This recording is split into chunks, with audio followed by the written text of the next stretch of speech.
Hello, Kizomba friends, and welcome back to the Kizomba Conversations podcast. If you're listening on Spotify or another podcast app, don't forget you can also watch our guests in action on our YouTube channel at Kizomba Conversations. We hope you enjoy the episode. Hello, Kizomba friends, and welcome back to another episode of Kizomba Conversations. As always, I'm your host, Victor. Today, I am super excited because we have a powerhouse of a guest. We have a music artist who is a writer, producer, singer, who is known for his hits, known for his beats, known for his bangers, like I like to call them. All right, let's welcome Mr. Kaysha to the podcast. Kaysha, how are you doing? What it does, I'm good. Hi, Victor. Hi, Guelas. Nice meeting you. Finally. Thank you for making it happen. And I just want to say we have DJ Guelas back with us, my co-host today. So together, we are going to be tackling Mr. Kaysha together on this episode. So thank you, Guelas, for coming back. So Kaysha, Pleasure. What we like to do at the beginning here is for the whole podcast, we want to find out about you. But our first question, is really all about finding out about who you are, all right?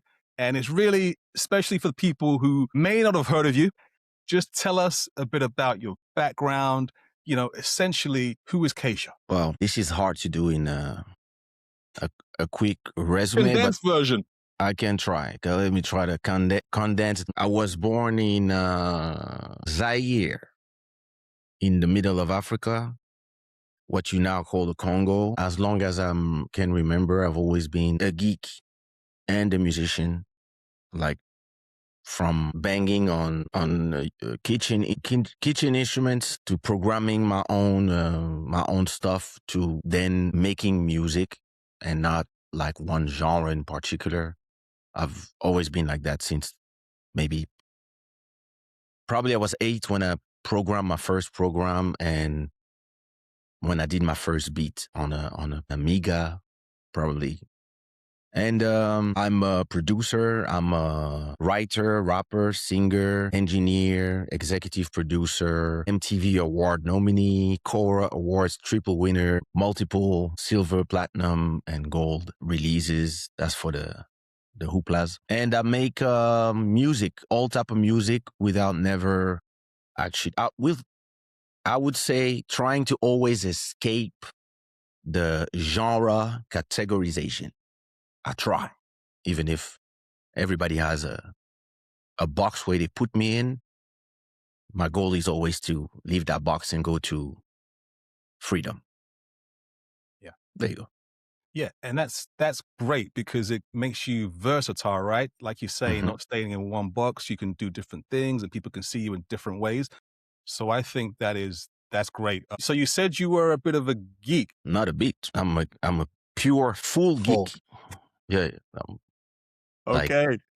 So I get excited by technology as much as I get excited as using the said technology to release, create, and divulge my art and my creations, because I'm not just into music. I'm really into art in general and self-expression. So yeah. I use technology like usually 15 years before everybody. Okay. Ahead of the curve. No, listen, thank you for sharing that. And it's great to hear, and a great insight as well. So in terms of you then, in terms of your past, I believe, correct me if I'm wrong, but obviously you've been in Paris for some time, maybe over 30 years, if I'm not mistaken. Yeah?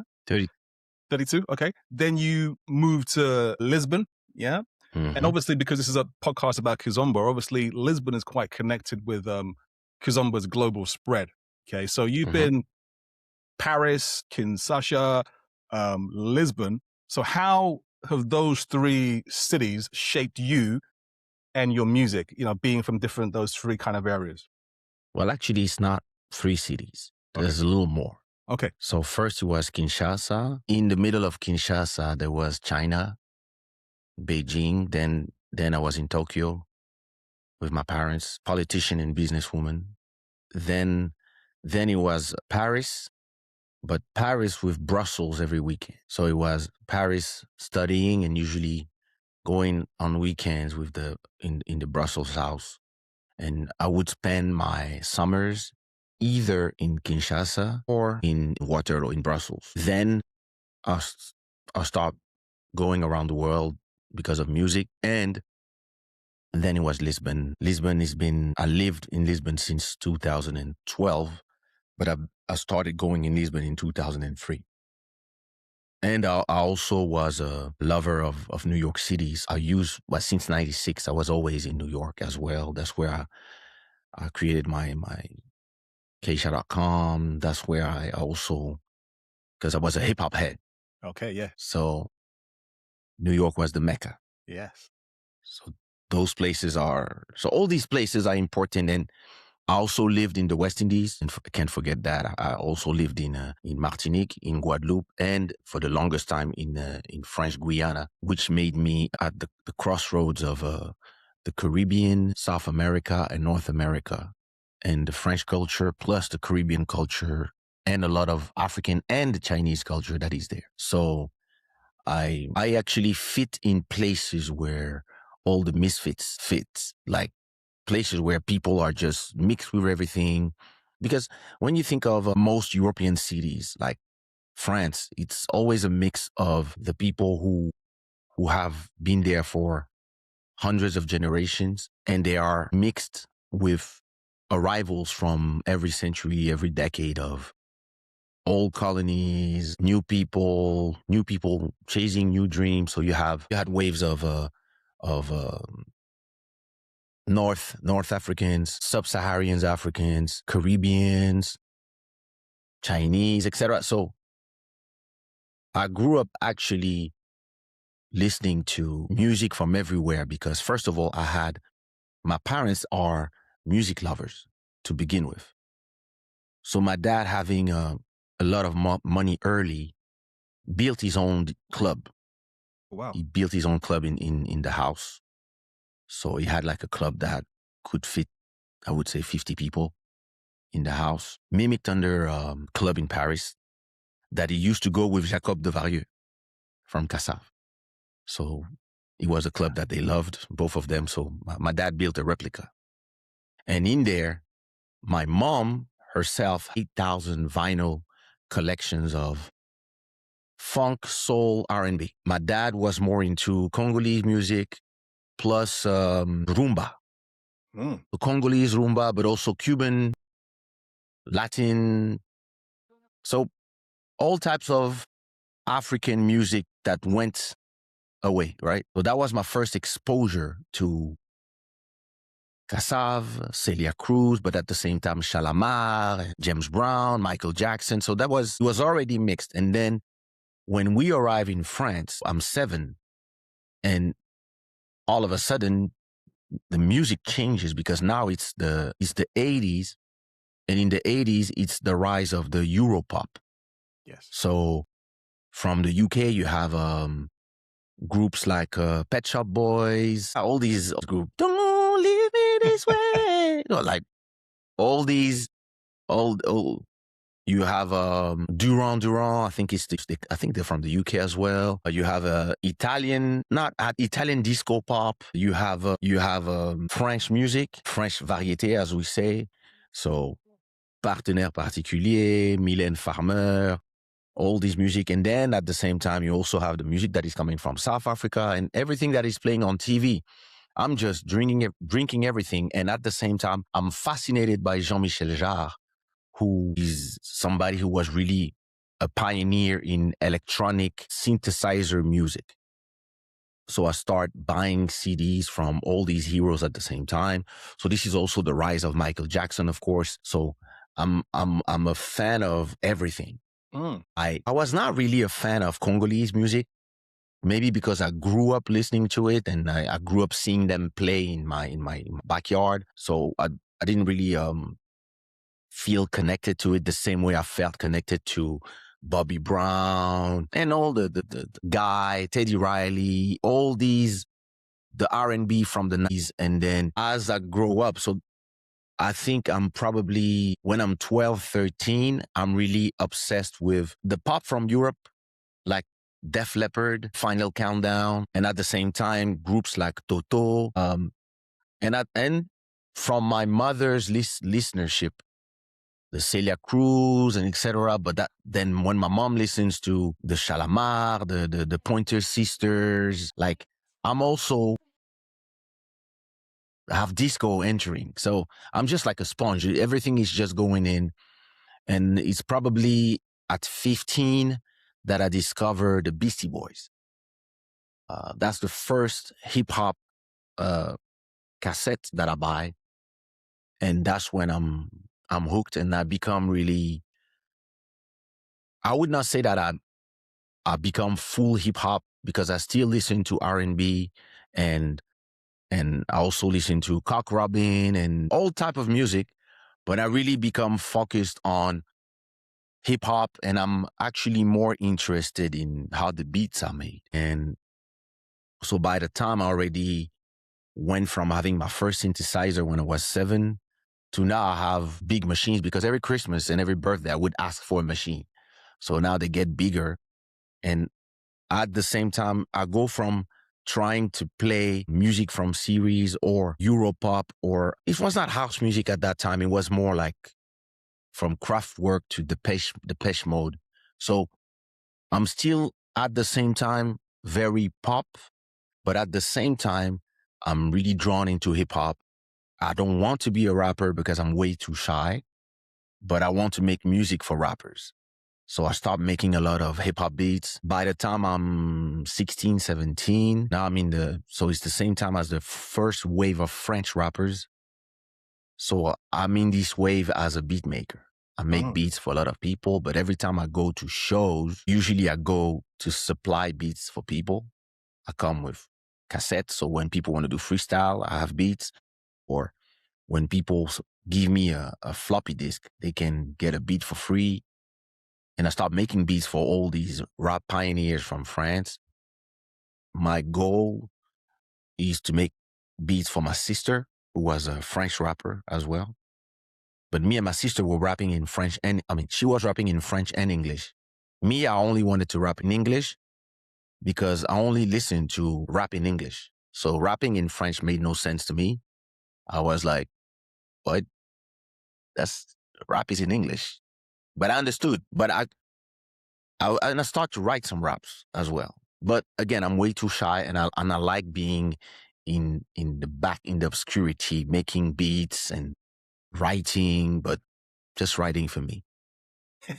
When I get 18, I'm already completely submerged with influences from the whole world because of traveling with my parents as a kid, traveling with my parents as a teenager, and just having access in Belgium, we had access to MTV.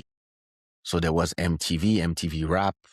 So we had access to R&B music videos and hip hop music videos. And at the same time in France, we had all the French culture plus the French underground.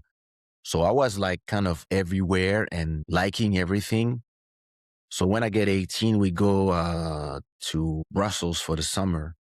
And my cousins are participating at Mr. something in the club, like who's the most beautiful guy in the club. I was really not interested in that. But my cousins were like, yo, you have to show up. You have to compete with us. It's fun. Come on. People don't know you anyway here. Like, and I was like, I'm not interested. And I end up participating and winning. Peer pressure. All the girls like, he's amazing. Oh. Now the DJ, who was also the son of a politician from Congo, all of us were. But the DJ grabs the mic from the presenter and says, yo, not only he's good looking, but he can rap too. And he plays OPP by Naughty by Nature instrumental. And all the girls start yelling. And okay, 2 guys come to me. They're like, yo, listen, what you did was amazing. I have a club in Germany on Sundays. Do you want to come? Hey, I have a club in Holland, in the Netherlands. can you come tomorrow, do the same thing? Do you have your own songs? I'm like, not really. I mean, I write my stuff, but listen, whatever you did, do that. So the next day, I'm in Holland, and I'm doing the same thing. And then the next day, all of us, it was me, my sister, my cousin, we all go car. We arrive in Germany, and now we are all freestyling with the soldiers, because there was a lot of American soldiers. So now you have all the Black American that all take the mic, they start rapping. And then me, I'm like, oh my God, that's going to be, I'm going to ridiculize myself. Go, they put a beat, I start rapping, and then everybody's like, yeah. And all the soldiers, they come to me, they're like, yo, man, where you from, man? Hey, I'm from Mississippi. Yeah, I'm from New York, man. Where you from, man? I'm like, I'm from Paris. Paris? You from Paris? People rap like that in Paris? So that's how I come back in Paris with the confidence to start participating in the French rap tournaments, because in the French tournaments, people were hating on anybody doing rap in English. Yeah, listen, soon as I started, all the women started yelling every time I would perform. You know, I had dreadlocks, young, like, eh. And men were hating, but women were happy. And I ended up performing. So that's 92. I ended up performing for free every Friday, every Saturday, every party, everywhere there was a microphone. Me and my crew would show up. We would sometimes rap songs in the afternoon. I would make the beats for everybody, and we would all go and rap and freestyle. So we freestyle with the Fugees, we freestyle with the Horace Brown, Father MCs. Like every time there was artists that would come from the US and they would have shows in clubs, we would come and freestyle at the point. They would always say, hey, who can rap here? Whenever I would show up, crowd would go crazy. And that's how, until 96, I was just performing all the time. And everybody knew my songs, because I had some songs that really became famous, like Give Me the Mic So I Can Rock, for example. That was a super famous underground sound. But I had no clue how you do a CD. So a few of the people we grew up with ended up being at Universal, Sony Music, Warner, EMI, all the labels. But we didn't have like every time we would go in the different places, we wouldn't have people would say, yeah, listen, I love how you rap, but it's in English. We're in France, you know. If you could do the same thing in France, it would be amazing. And so for a long time, I would just do demos and nothing would happen until I went to New York.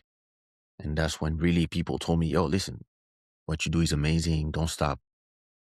When I came back from New York, before going to New York in 96, a friend of mine told me, I want you to meet my boyfriend.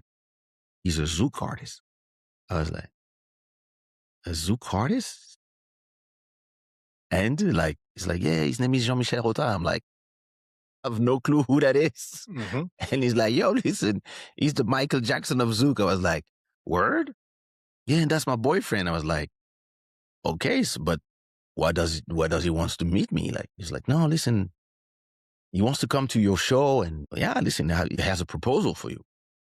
So I'm like, oh, well, listen, tell him to come to the show, you know.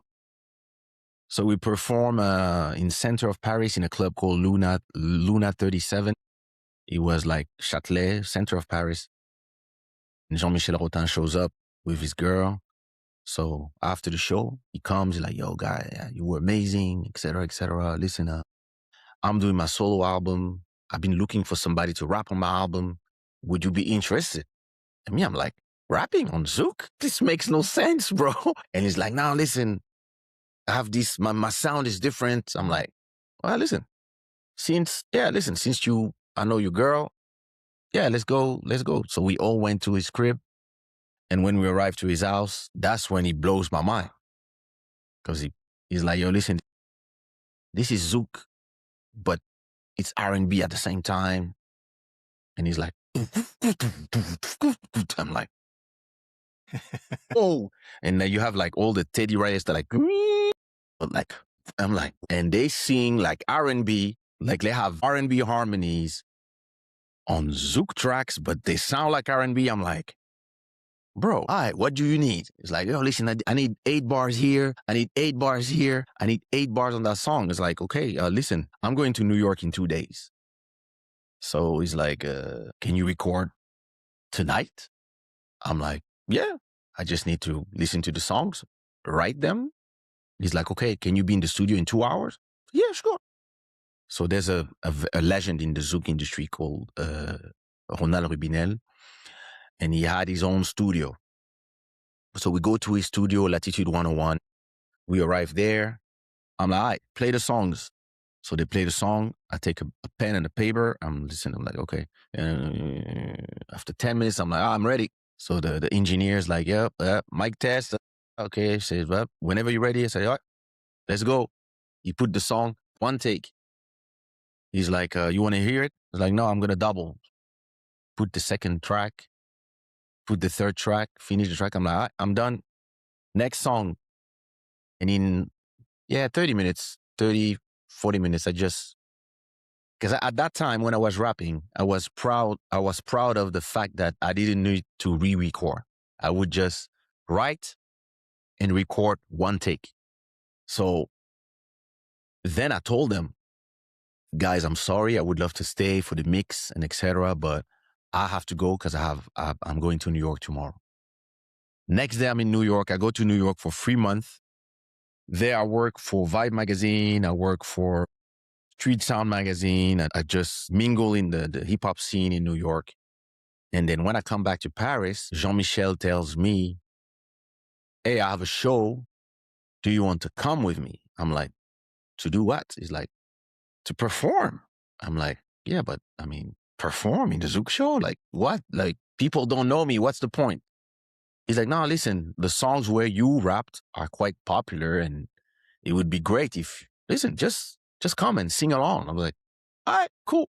And so I fall asleep in the car.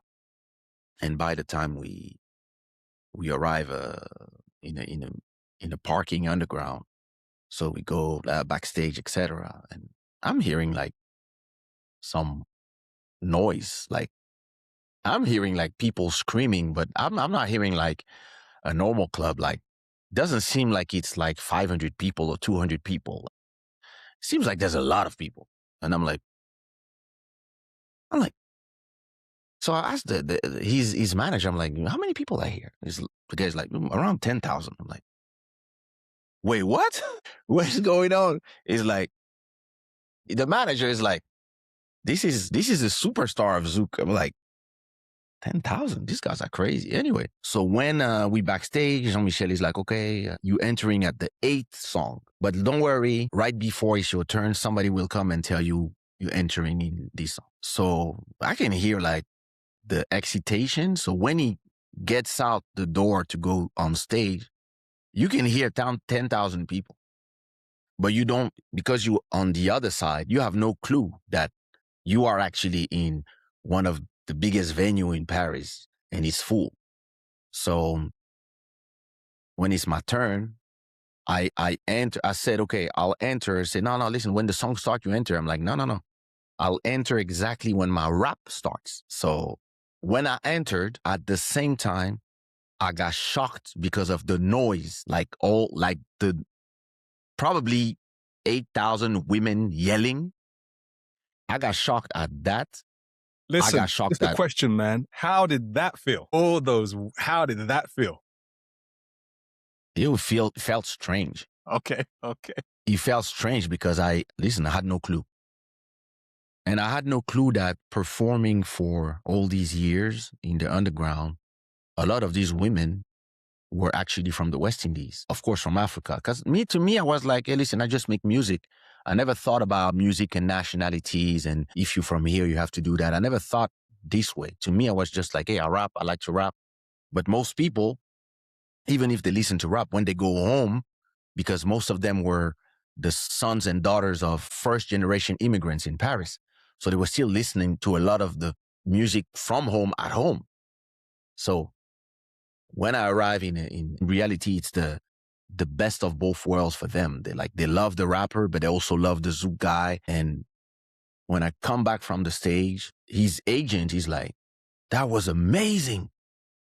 So himself, at the end of the show, he comes to me, he's like, yo, that was amazing. Did you see how they yelled for you? I'm like, that's crazy.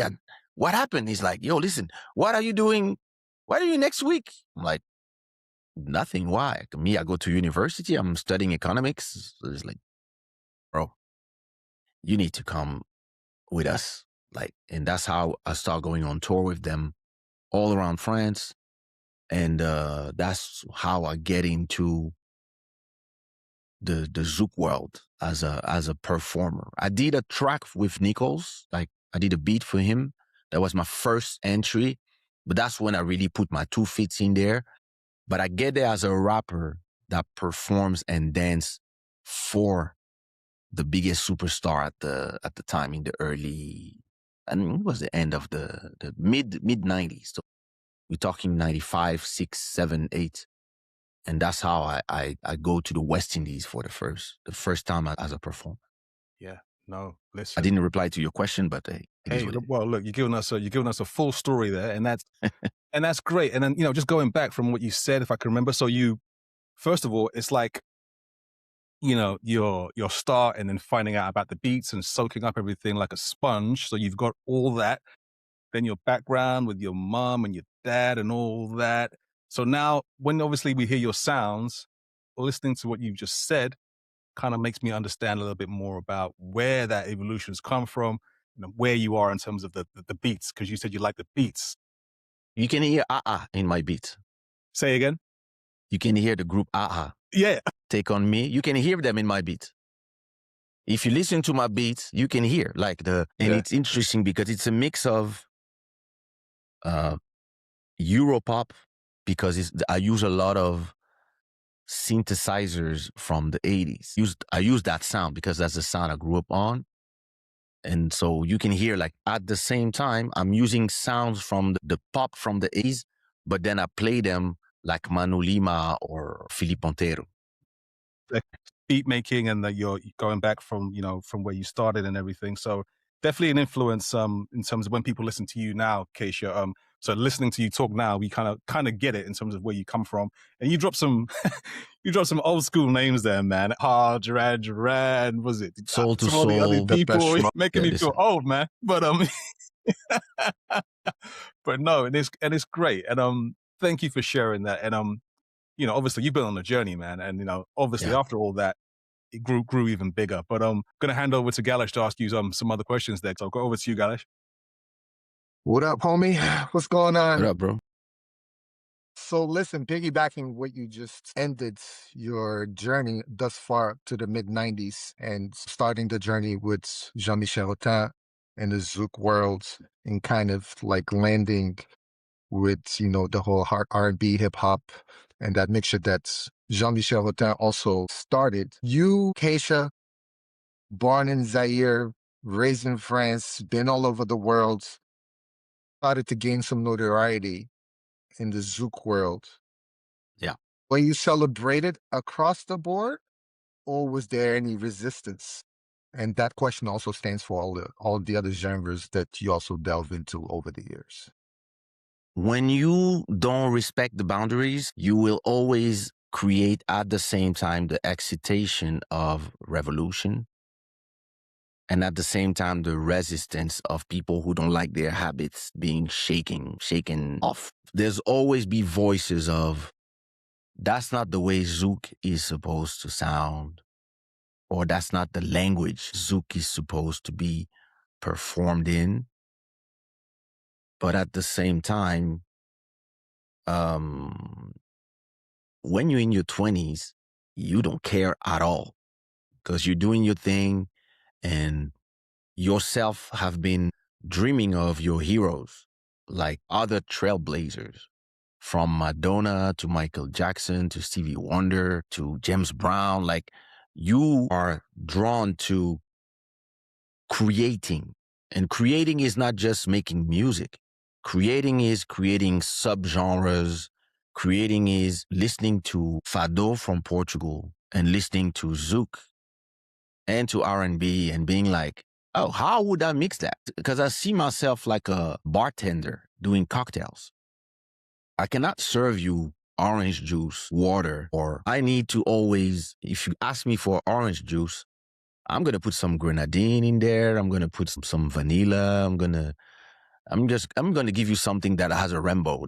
I don't know how to do it differently because the way I receive the world is I receive all these information, emotions, music. And every time I hear something that I never heard before, I get excited.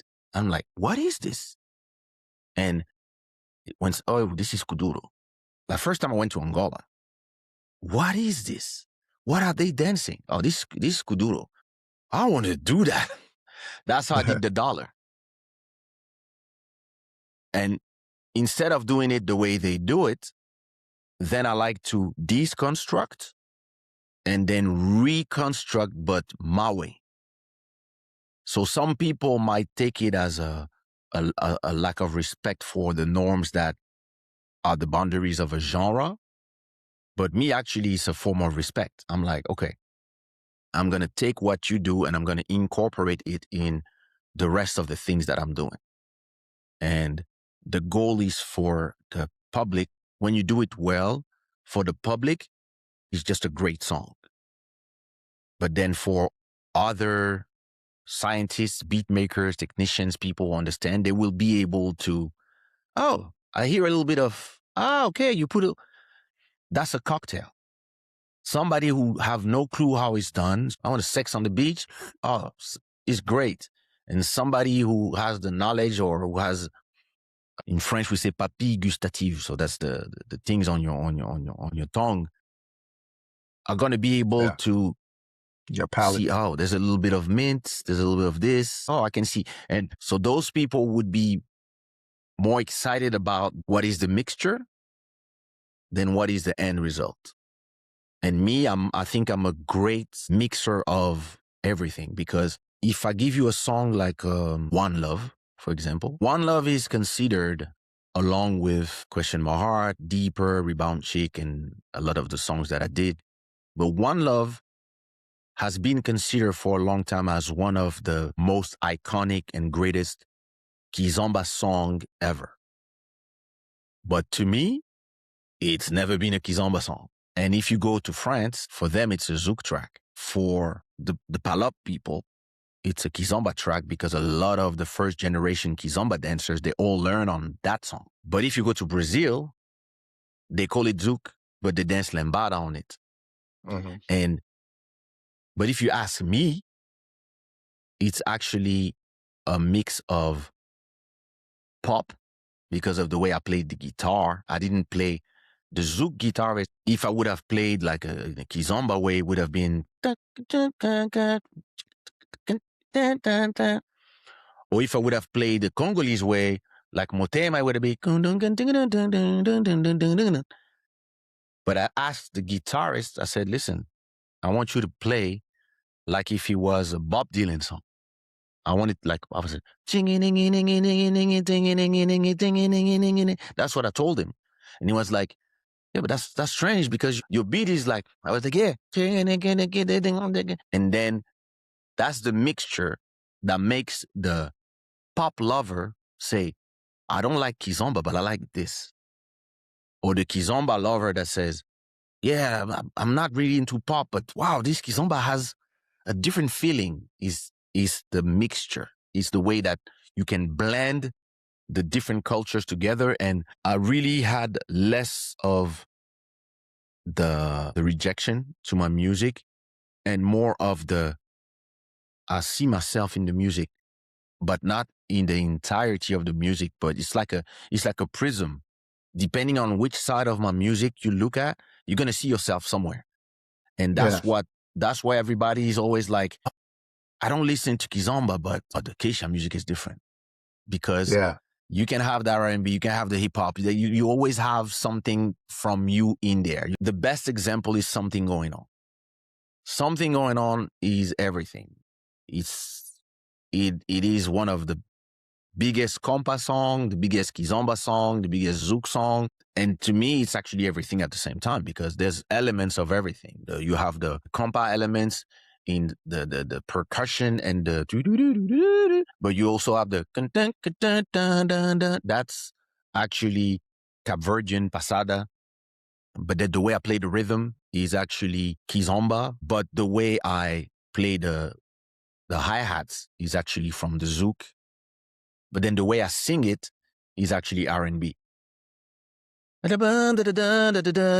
Supposed to be, this is R&B. So it's, and at the same time, as a singer, I still have the flow of a rapper. So it's just, I think my music is just my journey. Yeah. And you can hear it in the way I sing and I play.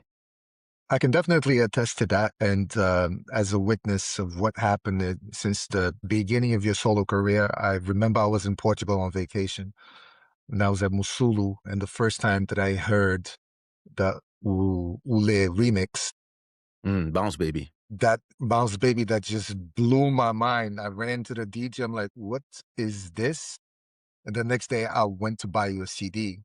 Wow. Which was crazy. Of course, we're from the same generation. I heard all of the same type of music and, all of the melange that you just spoke about, all of the music that influenced me also influenced the same generation growing up, where they heard a little bit of everything that you just mentioned. But also piggybacking from what you just said a little while ago, as far as the first generation of Kizomba dancers that would dance into your tracks. Piggybacking on that, your music has stood a test of time, crossed many boundaries, and specifically speaking of the dance worlds, when did you take note that your music was being used as demos or at dance festivals, and did that ever influence your music production? So as I told you before, I've always been a geek and I've always been a strategist. So way before the Kizomba revolution, I would say not the Kizomba revolution as music, but the takeover from foreign lovers of Kizomba, the dance. And Kizomba, the dance, is an umbrella to Pasada, Tarashinia, Kizomba, Zouk, Konpa, Kuduro. Usually it's just like salsa. Kizomba was the good word, right? And by 2007, I see. So because I'm a geek and I'm a strategist, I tend to look every day at midnight. I go to the dashboard of where my songs are sold. So back then it was very iTunes. So you could see real time. All right, you sold 5 songs here, 20 songs here, 100 songs here. Everything used to be centralized in France, Belgium, Switzerland. Portugal was starting because the more people had Wi-Fi at home, the more they would. And me, I was always watching because my goal was when everybody in Africa has internet and iTunes, that's when I make money. That's what I was saying to myself. But one day, I start seeing a lot of dots everywhere. I'm like, Madrid? I'm like, Then I see Odessa, Ukraine. I'm like, huh?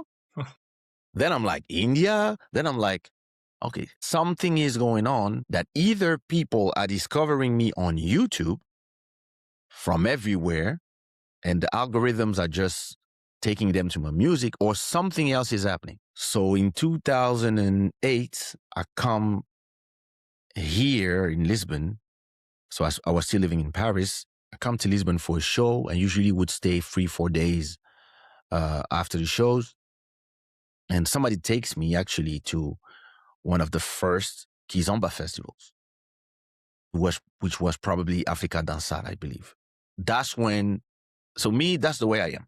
To explain to you the way my Aquarius brain functions. If I see this thing and this thing, I can know what this will create in 5 years. I just know, like, for example, when I read about the MP3s and I read about Wi-Fi, about ADSL, which was the first generation of fast internet, I was like, okay, wait.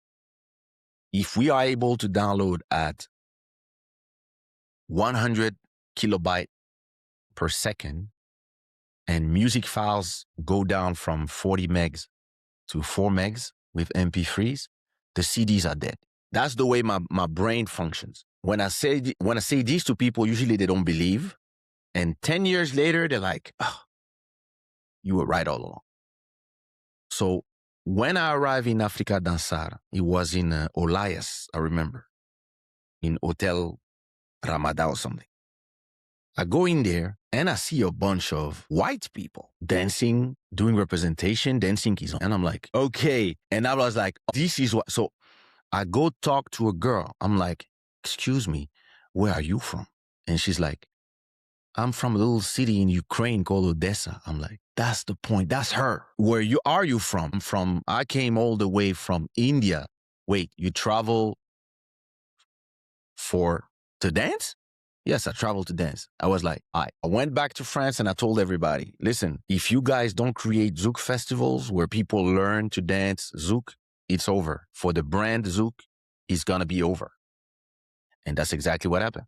The brand Kizomba took over because organizers like Olga from Ukraine came to Madrid and started creating the Criolla Beach Festival and her other festivals. I don't want to say the wrong name. You had the Kizmi Festival in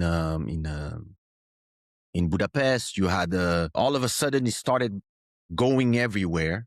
I was like, okay, Zouk is about to lose the brand power, because before that point, everybody used to say Zouk. People would not say Kizomba. They would say Cabo Zouk. Mm-hmm. They would call Nelson Freitas and them Ghetto Zouk. My music, they would call it R&B Zouk. So everything was something Zouk. In Africa, you had Monique Seka, Oliver Ngoma, rest in peace. It was Afro Zouk. Yeah. So everything was a flavor of Zouk. And that day, I went to that festival and I was like, okay, the Zouk brand is about to die. I know it. And he said it's going to be because of the dancers, because what the Zouk community didn't understand was that you cannot take your culture and protect it so much that you don't want to share it with other people and you don't want other people to do it. That's exactly the same way that the Congolese culture, after 30 years of reign, also lost power to coupé décalé and Afrobeats, because they did a music that only the Congolese could do, and they would only accept if it was done in Lingala, and only the people who understood that you had to do a watered down version in a language that other people would understand, and dances that people could all repeat. That's how you do what the Koreans are good at, the soft power through K-pop. And that day I was like, okay, it's going to be through the dancers. And that's exactly what happened. And then I think 4-5 years later, you had one Kizomba festival every single day in the year. And now Kizomba the rest is history. Yeah, Kizomba is just... Yeah, now it's in China, India, everywhere. And it's actually the fact that it was not gate kept because, well, I guess the Angolans themselves just came out of a war at that time. And most Angolan artists were actually more interested in doing reggaeton and hip-hop. There was a lot of hip-hop there until Anselmo Ralph went from R&B to Kizomba. So there was no gatekeeper of the culture. And because it's dancing is just a self-expression through movement. And nobody can actually really gatekeep dancing. So you can just see so it's funny when I see the first generation of Kizomba trying to gatekeep and say, no, urban keys, no, not here. The center is here, it's not here. I was like, guys. But you can see that the music, it used to be the music making the dance and all of us artists go around the world through the music. But then it went through the dance. And that's when I was like, okay, I have to create, to answer the last part of your question, that's when I said to myself, okay, I have to create music for the dancers. I already had songs that they were learning on, but then I started doing some tracks with them in mind as well. I was like, okay, depending on how I'm going to make the beat, they're going to be more or less comfortable to dance. So some songs always had that dance factor in it. And that's when that's exactly the time where I was like, okay, if I take a popular song and I do it for the dancers, I think it might work. So I took the Rihanna song and I made Diamonds Kizomba, and I directly sent 10 days before release, I sent one email to a DJ in Atlanta called DJ Guelas. I sent one copy to a DJ in Brazil called Israel Zerman. I sent one copy to a DJ in Portugal and a few DJs in France. Guelas sent me a video of him playing it right away the same night. And the guys in Brazil showed me people dancing lambada on it. Guelas sent me videos of people dancing Kizomba on it. And the French people showed me videos of people dancing Zouk on it. And I was like, there you go, the strategist. It was back to what you were saying, right? You know, you blend everything and it just goes wow. Yeah. Yeah, Diamonds was crazy. Diamonds was the first viral song I ever had, because when it came out, I just put it on YouTube. Like, I think I sent it, I finished mixing it, I recorded it at home, I finished mixing it, mastering. I remember sending it at night to Guelas and them. And then I was like, yo, bro, I just did this. I probably have the email somewhere. And then I upload to YouTube. The cover art was taken with an iPhone 4. Because I had nothing. I just went in front of a mirror, undressed, I just did that and took a picture with my iPhone. So just to see how much I was like, hey, listen, let's just put out music. And when it's the next day, when I had like hundreds of YouTube, Facebook, and Twitter comments, and I was receiving videos of people, and Guelas you were in Atlanta playing in I don't know what club you were at that time, 2008. But I was receiving videos from everywhere. That's when I called my distribution. I was like, yo, I need this on iTunes yesterday. Like, can it be on iTunes today? And that's when they said, yeah, listen, we can see what's going on. It was on iTunes the same night, and boom. And all of a sudden, I got called to go perform in all those Kizomba festivals. Yeah. And if I remember correctly, I think timing also was of the essence for that particular perfect storm to happen, because I think Diamonds had just been released not too long ago, and you jumped on it immediately. You and me met in Miami, and probably the night after, I went to a club and they played Diamonds, and I was like, I love this song.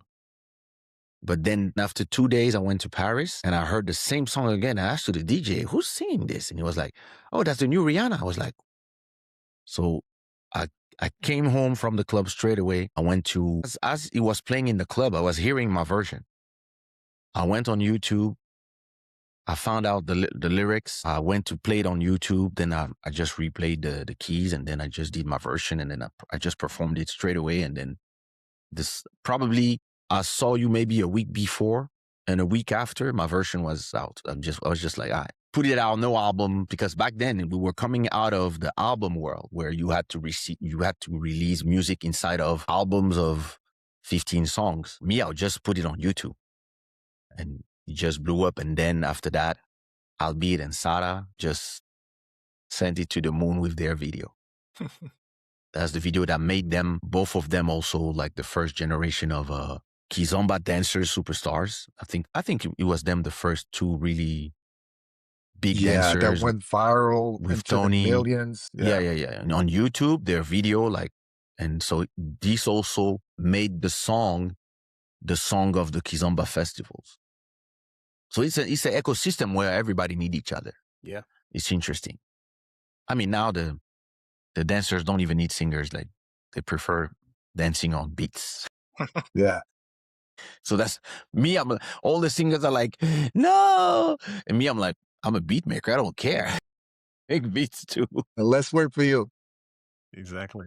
Yeah, Okay, it's crazy. I think in music, to me, the Kizomba dance, to me, is the most interesting revolution for music, because the people who dance Kizomba, I've been in a few festivals as a performer, but I've also been invited a lot by in the Like Festival, for example. When it was here, I used to go a lot. Olga invited me all the time in Spain to her festival, been in some festivals in Brussels, in Paris. What I like the most about the Kizomba dancers is the love they have for the culture. Even if sometimes they don't really know nothing about it because there's no information, sadly, because we Black people don't like to write things, but the way they love it, the way they will spend for the culture, the way they will organize themselves in festivals, and they will travel, like they will spend like fortunes just to go dance, and they just want to dance, and dance some more. And when they go to sleep at 6, they wake up for breakfast at 10, and they're ready to dance. And you look at them like they see each other, they start dancing. You're like, yo, guys, like, Correct. listen. Take even like, we're waiting for the plane, and somebody has like a phone with some songs playing, and they start dancing and they start crying sometimes, and you're like, these guys are not one of that. into Not it. any part of that is lies, man. That's all true. Listen, Yeah. It was the first thing that also caught my eye. They were appreciating it sometimes more than we were. Exactly. It's something where I observe a lot. I'm actually somebody who I look a lot of details in stuff. When I go to a Kizomba festival, because I don't really like to dance, I love to look at people dance and to look at the way they bond around. They don't bond around the music. They bond around the dance.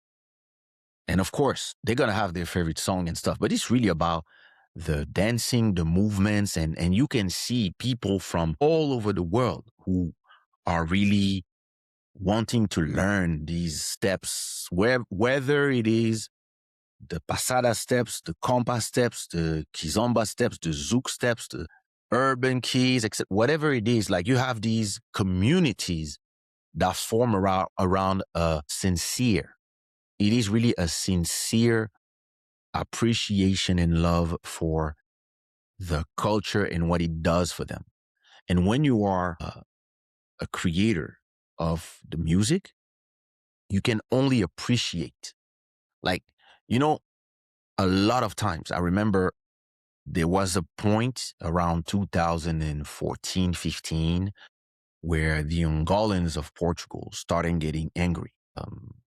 Every time you would post a video of people from Ukraine or from Russia dancing on your Kizomba songs differently from the way that we would dance them, you would have like plenty of hate comments. Yeah, a lot of backlash. And even you, just from posting, you would receive backlash.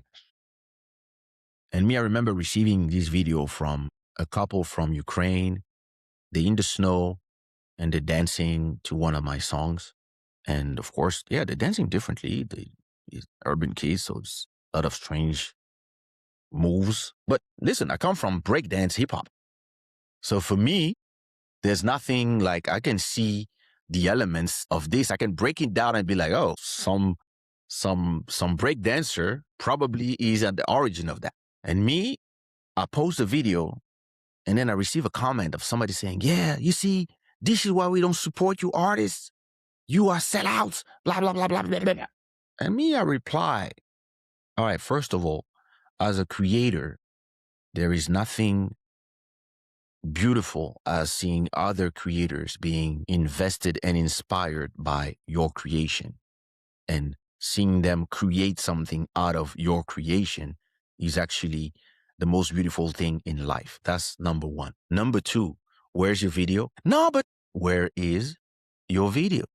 You and all my brothers, where are your videos? Because these people take the time. Sometimes they shoot a whole movie on the song. They're gonna do like they're gonna cut the Saint Petersburg Bridge, and they're gonna do like those people. We're gonna do like they're gonna have 200 people doing a Kizomba choreography for Christmas in Italy. Where is your video?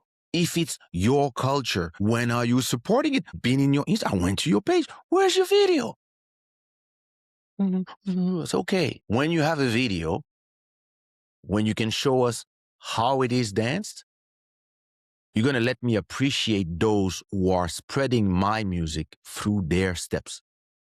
Until you can have a video, I suggest you leave my comments and shut the fuck up. Pardon my friend. Indeed. No, Kaysha, listen, man. Yeah, real talk, real talk.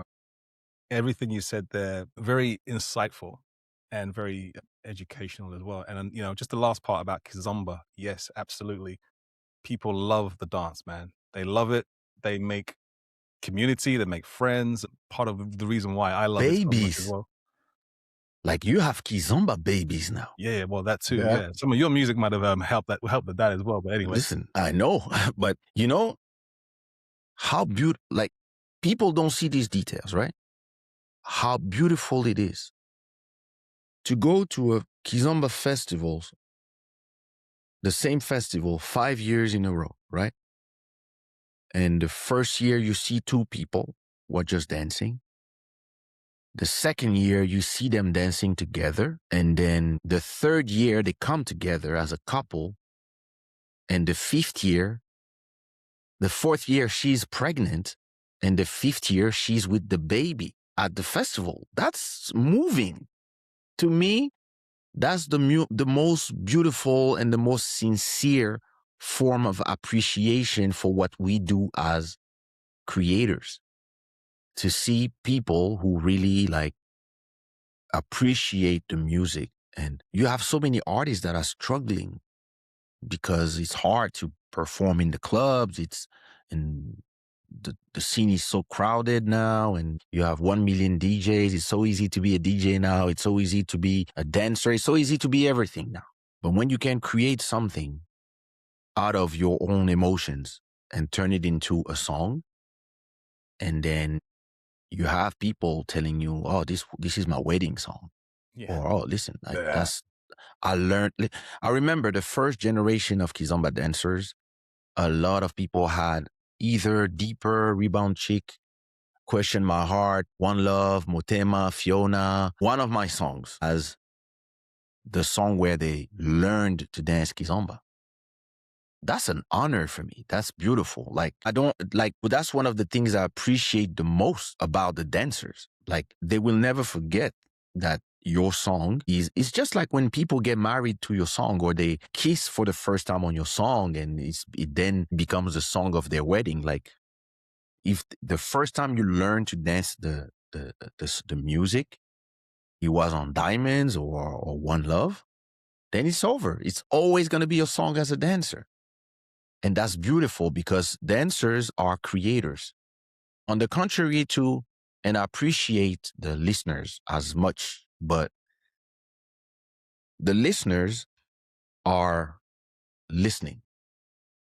The dancers are creating as they're listening. Even if they learn the steps by somebody else, once they have the steps locked in, then they start creating themselves with their partners, their own little moves and stuff. And when you look at them and you listen to your music at the same time, you're like, beautiful. Like, that's the reason why we do the music. Yeah.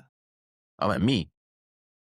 Well, some people it's for different reasons, but me, we love you doing the music. So keep doing the music, man. That's exactly what we love.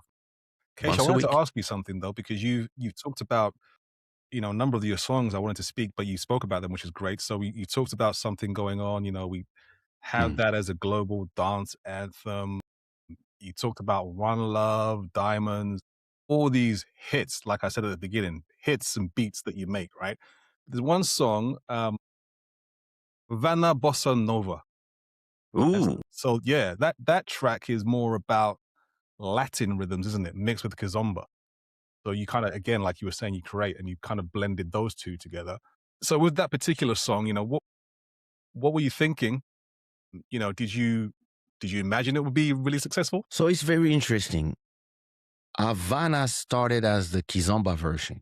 So first I released the Kizomba version because I saw that there was a commercial avenue for turning successful songs into Kizomba versions.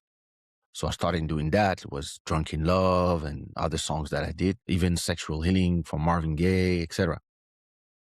So I did the Kizomba version of Havana with Jacira, and then it was time for me to do some remixes. And I had a friend that told me, yeah, I want to do bossa nova version. I was like, it's the a cappella, do your thing. And then just like every other major hit that I did, I had no clue that it would be this one that would explode. I thought that the Kizomba version was good already. The Kizomba version, in terms of streaming, once you do like 15 or 20,000 streams every month from a song, you have a song that's generating money every day. So you're good. But the bossa nova version, it was actually because it was placed in the bossa nova covers playlist from Spotify. And that playlist had 1 million followers. So we went from just releasing that song, let's do a bossa nova version, why not? To instead of doing 10,000, 20,000, or like at that time, a hit for me was Diamonds. Diamonds was making 40,000 streams every month. That was great. It meant that every 2 months it generated 300 euros forever. So to me, I was like, oh yeah, that's the best. I was like, oh, I wish I had like 10 diamonds. That was my wish at that time. Havana comes in and does 10,000 streams a day. I was like, and it's funny because I was already at the point in my career that I had so many hits that I could not perform new songs on stage. Because when I come on stage is to perform all the legacy hits. Because my name is associated with those songs. So if you have half an hour, you have to put One Love, My Question, My Heart, like all this. There's no way you can do new songs. There's no space. People are not here for this. They're here to listen to their songs. So to me, I was more back into the freedom part where you just do music to do music because you're already making money anyway. And that song blew up in a way, and it became my number one song until TikTok arrived and blew it out the water with something going on that generates numbers that makes no sense. Like something going on makes almost 200,000 streams every day, which is, a lot of songs, they only do like 50,000 streams in their whole life. Okay. Yeah. So when you make 200,000 streams per day with one song, and I was looking at TikTok today, the song has around, every year, there's 250,000 videos of people dancing on the song. And it keeps re-blowing up. These days, since last month, it just blew up again. I don't know what country. I have to look at the numbers, but I have like 500,000 new listeners because of that song. It's one of those songs where, and the crazy part is the song that got released in 2007 or 5. The gift He's that from keeps on Legendary. giving. Yeah. Yeah, listen, that song, I don't know. It's just, and it's interesting because it blows up on the platform that was not even an idea when it came out in 2005. Nobody ever heard of, or listen, a Chinese social network was called TikTok was non-existent, and Spotify as well didn't exist. Listen, when it came out, the iPhone didn't exist. So it's very interesting. It's something I love to say. Sometimes a song is like a mine that you put somewhere in the field and you wait. You can wait 20 years and one day somebody's going to step on it and boom.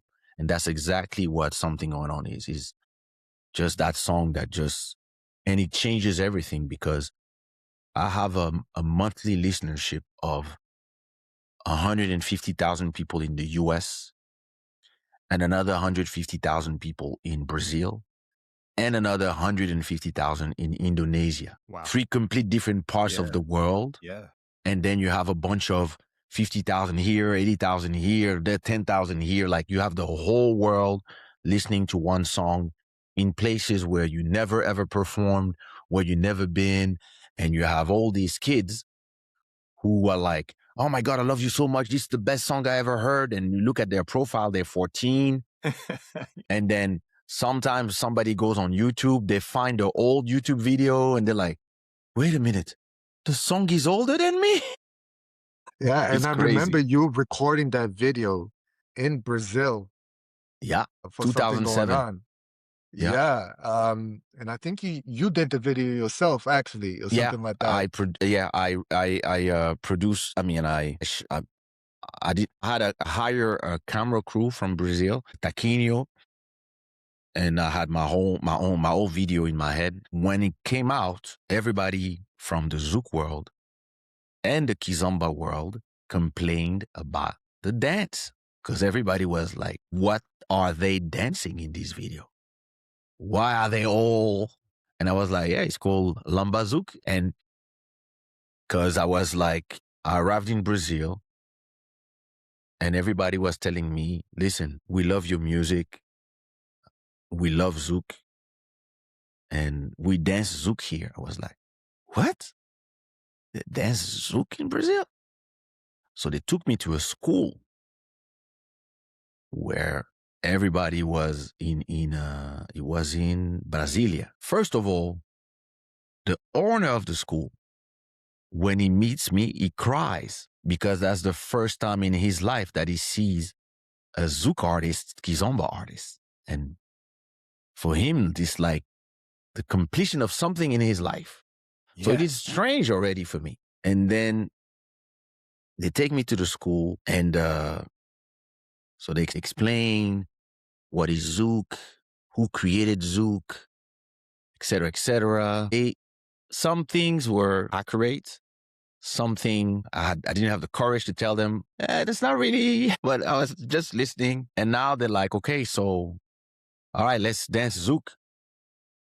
And they start playing Kizomba. And me, I'm like, okay. And they start dancing Lambada. I'm like, wait.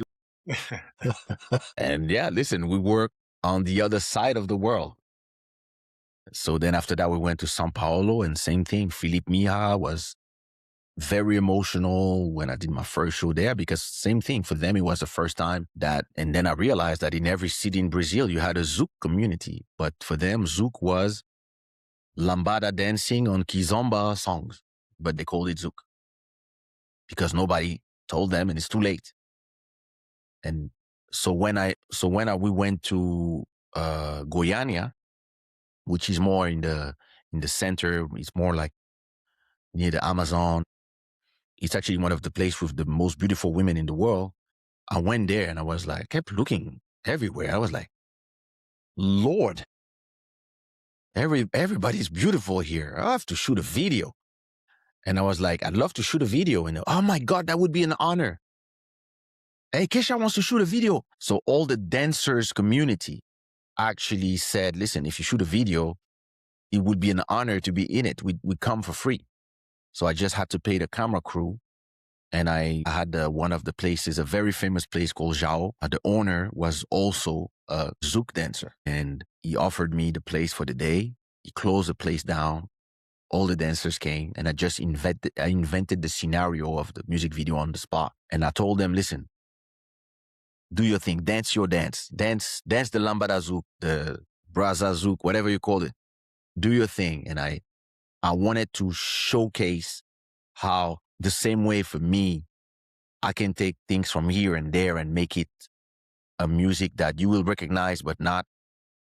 And I wanted to see that for dancing, it's the same thing. Depending on where you come from or where you receive the music from, you might not call it the right way. You might not dance it the way an Angolan would dance it, but you will still put your heart in it and love it the same way because it's the same thing. Like the dancers have a really different connection to the music and to the fact of dancing. It's really something that, yeah, they put their whole soul in it. So Absolutely. yeah, that's how I shot this video. And when I came back, Can we see the video, dude? of something going on? We want to see the beautiful women. Not right now. I'm just saying, people here, they can Google that, right? Or they can look on YouTube for that. Yeah. Oh, great. When you go against the grain and you make music your way, and you don't want to do it like everybody else. You don't like to follow trends. You like to create them, and you have a different way of respecting genres. You like to, yeah, you listen. You like to add stuff. You like to add, mix, try stuff. Sometimes it will take a lot of times before the way you do it becomes mainstream. And I believe it's the same thing for all art forms, and it's the same thing for dance as well.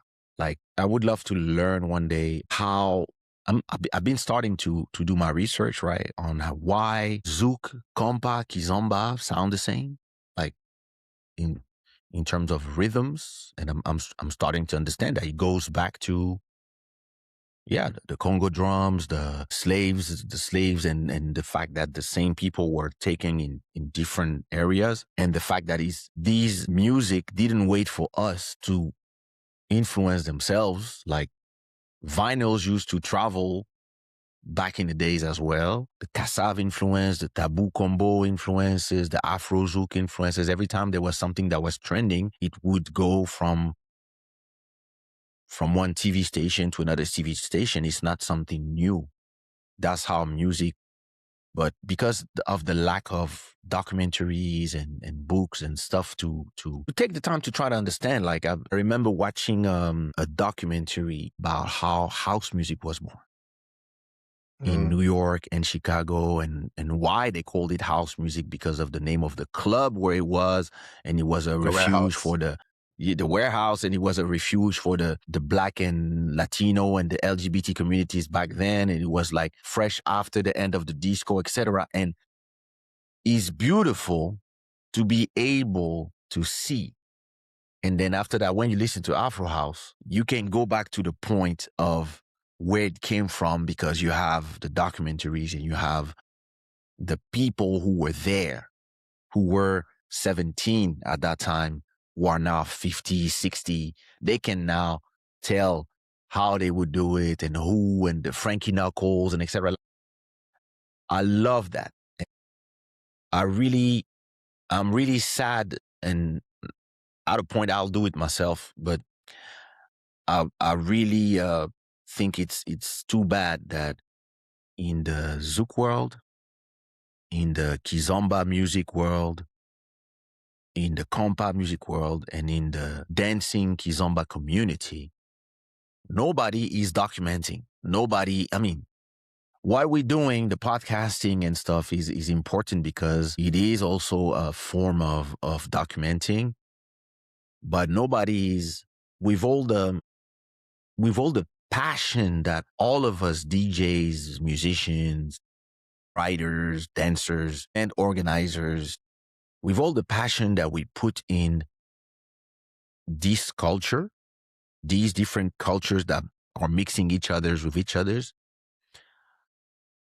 none of us have been passionate enough to say, yo, listen, let's all put, I don't know, 2,000 each, and try to join 200,000 and make a real documentary about the musicians, the dancers, the thing. Like, let's talk to the people who are 70, 80 before we can talk to them anymore. Like, And the fact that when I personally in the Zouk community, we lost Jacob de Varieux, that's when I was like, oh my God, like, and I'm happy that I could talk to him a lot, and I did a few interviews with him.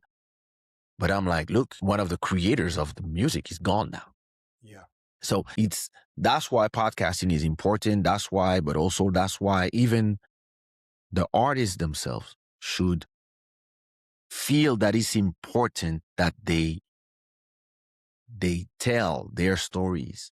And I believe that in the dance world, and I understand it because I've lived it for a long time. I've had the imposter syndrome forever because I was born in Congo and I've never been number one in Congolese music, but I was number one in Ivory Coast. I was number one in Cape Verdean music. I was number one in Zouk music from the West Indies, Angolan music. I've been number one in genres that are not my mom is half Portuguese, so maybe I always had that imposter syndrome of, yeah, listen, should I like put myself in front when it's not really my culture?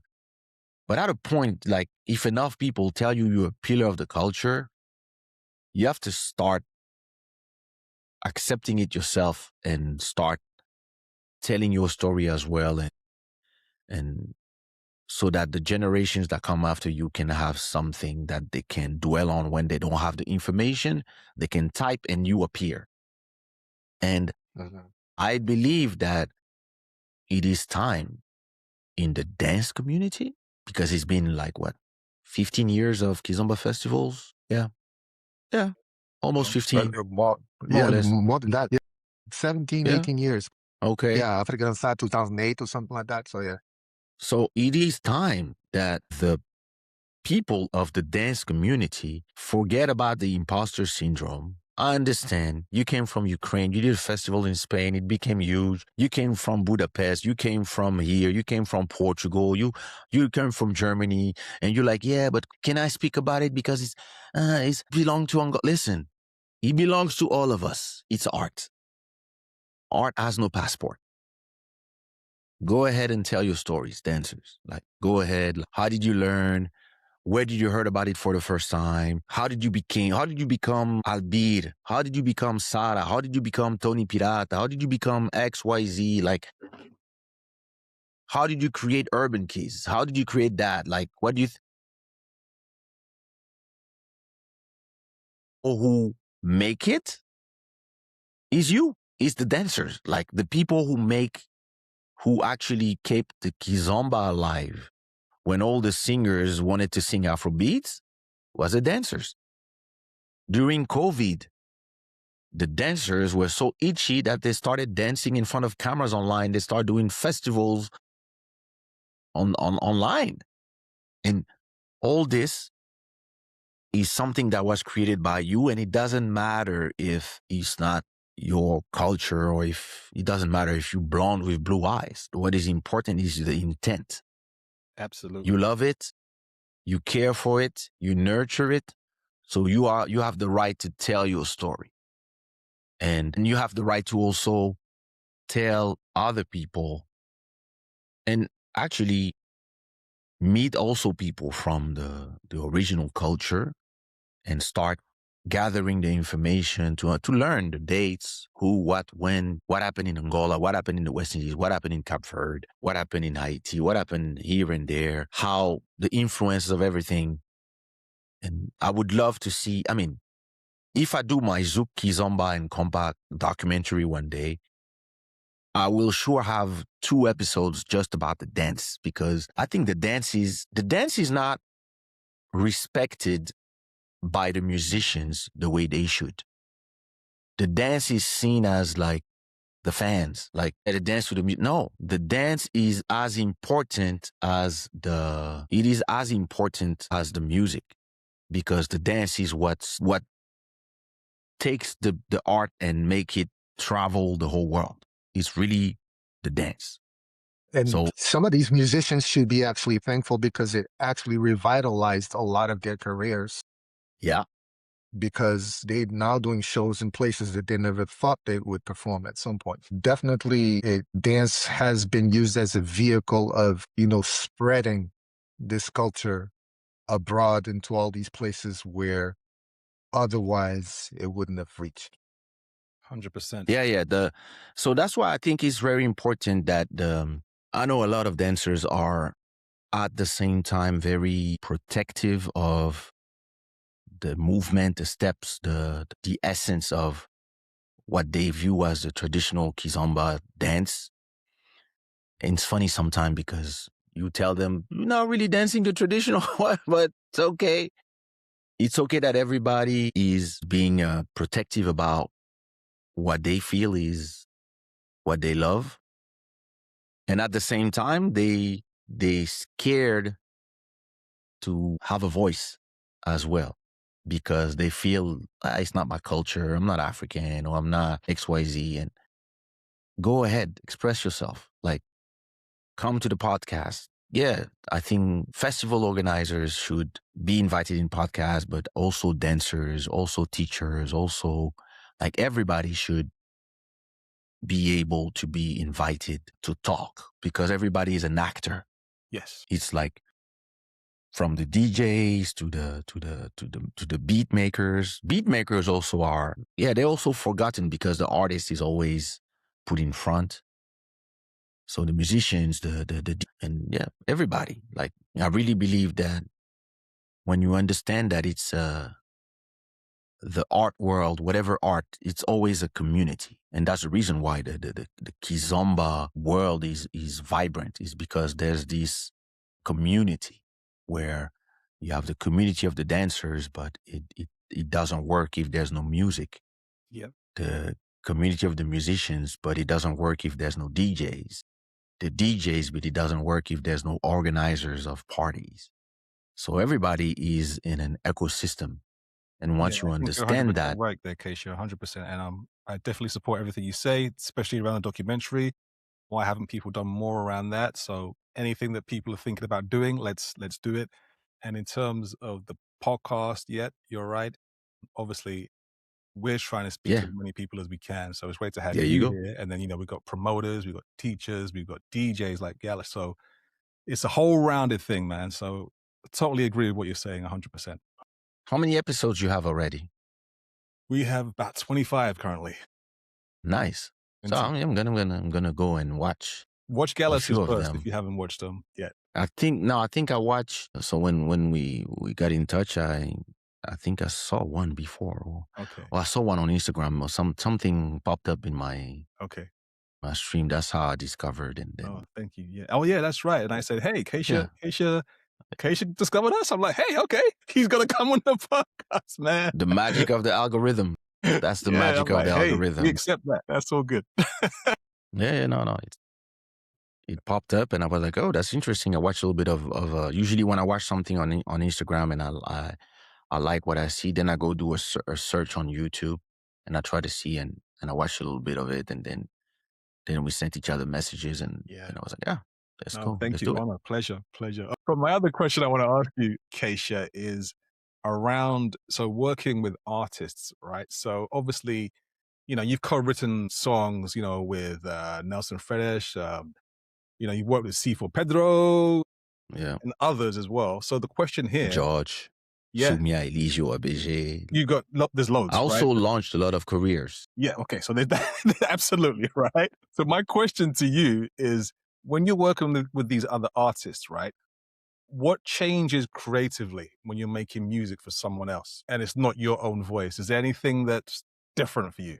You know what I mean? So one of my mentors told me in New York in 1999, I was asking him, yo, Papa Jube, if you are you were such a great celebrated artist, and I can see that everywhere we go, people are knowing you, people celebrating you, rappers, like you work with Wyclef, you work with why did you stop working as a solo artist in the Asian community? And he told me, because I decided to work for other people, it was impossible for me to not be selfish when I was making music for other people. I would always want to keep the songs for me. And this changed my view on production for other people. So the first thing when I work with other people is I'm not selfish at all. When I did the beat for Deeper, first of all, the name of the beat was NY271 because I made it for Nichols, but Nichols didn't like the beat. He said it's too minimalist. So then I was like, I just met this guy in Holland and he's doing his solo album. Send an email to Nelson Freitas and he replied. The email was just bomb with the MP3 of the instrumental. And he told me, I'm heading to the studio. That's what he replied. And the same night he sent me his vocals and he said, can you put a rap here? And can you mix it? Put my rap, mix the whole thing, send it back to him. The rest is history. Something that I learned to do when I produce for other people, other than not being selfish, is as a producer, you have to create a universe for the artist that you are working with. Especially when you are, so if I make a song for Marcia or for Judge, you will see that I'm not, you will recognize my production, but you will recognize that it's not the same type of production that I'm doing. And it's not because I'm just giving them beats like that, like, oh, yeah, take this. What do you think of this? No, I'm just like, okay, that's what he needs. That's what, and when I work with an artist and we're going to do an album together, for example, and I'm going to be like, okay, we're about to do 15 songs together. The first 2 days, I just speak with them. And in the conversation, I know exactly the universe I'm going to build for them because of the conversation. Like if I was having a conversation with you, Victor, for 2 days, I would be able to decorate your living room. Yeah. And that's the same thing I do for music. I just create something that will fit the artist. So when I did, for example, when I did Rebound Chick for Nelson Freitas, when I do the beats, in my head, I'm like, the first thing I said to myself, after 5 minutes of creating, usually it takes me half an hour to make the instrumental. As I'm doing the beat, I'm like, I don't have an album right now. I cannot use this for me. Yeah. Yeah. But then, as I'm doing the tung tung tung tung tung tung tung tung tung tung tung tung tung tung, I'm like, Nelson. I knew this beat was for Nelson, and I knew that this would be a major hit for his second album, I believe, or third. I don't remember. I mean, I had a track in every album of his, but I think it's second album. Right? And yeah, he told me, yeah, listen, I'm doing an album, whenever you have something. And when I did that one, I was like, I just sent the email. I didn't say nothing. And he didn't reply. He just went and he said, well, I'm recording this tonight. Because when you send the right song to the right artist, they know directly what they're going to do on it because it suits them. It's just like when you go to the tailor. If you go to Zara and you buy something, you have to try it to make sure your belly doesn't pop out. When you go to the proper guy, he's going to take all the measures and he's going to give you something that is really for you. And this is something I do, but I do it without sounding like somebody else. It continues to sound like me. And it's funny because whenever I do a hit for Nelson Freitas, all the artists call me. It's like, yeah, why can't we have a track like this? And I'm like, actually, when I send you tracks like this, you don't understand that that's the track you need. He does. That's the difference. When I did Melodia for Eligio, it's the same thing. When I did I Like It, same thing. And some people, they just ask me, can you produce and write? So, or produce and at least have a chorus written or something. It depends what they ask. L'EDS or Close Your Eyes by George, same thing. It's always, okay, I think this is what you need to touch your generation. Yeah. But for this, you have to understand the artist. And you also have to understand the landscape where the artist is evolving, evolving. You have to understand where he's at in his career, what he's doing, what he wants, and at the same time, what is perfect for what he wants right now in the culture, how the culture is. So imagine if you are with you have a Nelson Freitas who comes out of a group and is doing his solo. It's not the same conversation if you have George that used to be a child star and wants to come as an adult. You have to make him look as an adult in the song, and it has to sound as he's not the kid anymore. Yeah. When Nelson Freitas is like, oh, I'm solo now. But if, let's say, I meet a dancer that always wanted to sing, but she's very famous as a dancer. Let's say at the height of her run, Sarah Lopez, for example, if she would have asked me, hey, I want to do a song, I would have a completely different conversation because I would not do a song for her as a singer. I would do a song for her as a dancer. And I would have done a song that would complement the way she used to dance, the way she modified the Kizomba to be more feminine, the way she trailblazed the solo girl dancing. So all this has to be taken account when you are producing. And that's what it is to not be selfish as a producer, because you're going to have producers. They're going to come and they're going to be like, and you can hear it when you listen to some singers that become record execs. They are creating clones of themselves. And when you're going to listen to the songs, they could have sang them themselves in reality. And they didn't work for the artist. They made the artist work for them. And I believe that it never works for a long time. And most of the time when these artists, they come work with me, they're like, I feel free here. And I'm like, that's what art is. The goal is for you to express yourself. The goal is not for me to tell you everything you have to do. There has to be a little bit of you. Even if I write everything and I produce everything, you have to be in there. Yeah, absolutely. Yeah. You can't tell Picasso, hey, do the stroke like this. No, do it that way. You know? Exactly. He has to express himself. You can tell him, I want an orange. I want some fruits. And he's going to be like, huh? $1 million. Exactly. No, great, man. And it's I like what you're saying about not being selfish. And the point of all that really is that people are able to express themselves because art is literally art. It's freedom, basically. And you're going to get the best out of somebody if you work with them and go to their strengths, basically. That's why the person I like the least in the art world is the purist. I actually hate all the purists. I hate somebody who comes and says, that's not the way you sing this. That's not the way you dance that. That's not the way you're supposed to do this. As if they made the rule. Because if we would have listened to purists, none of what we do would exist. Because even like podcasting wouldn't exist, because that's not the way you're supposed to do. It's supposed to be on TV. It's supposed to be like this, like that, blah, blah, blah, blah. It's supposed to be everybody on a tape. Like all these things, understand the intent of the purist who is trying to protect his vision of what something sounds like at a certain time. But that person doesn't understand that either in the grand theme of things and the grand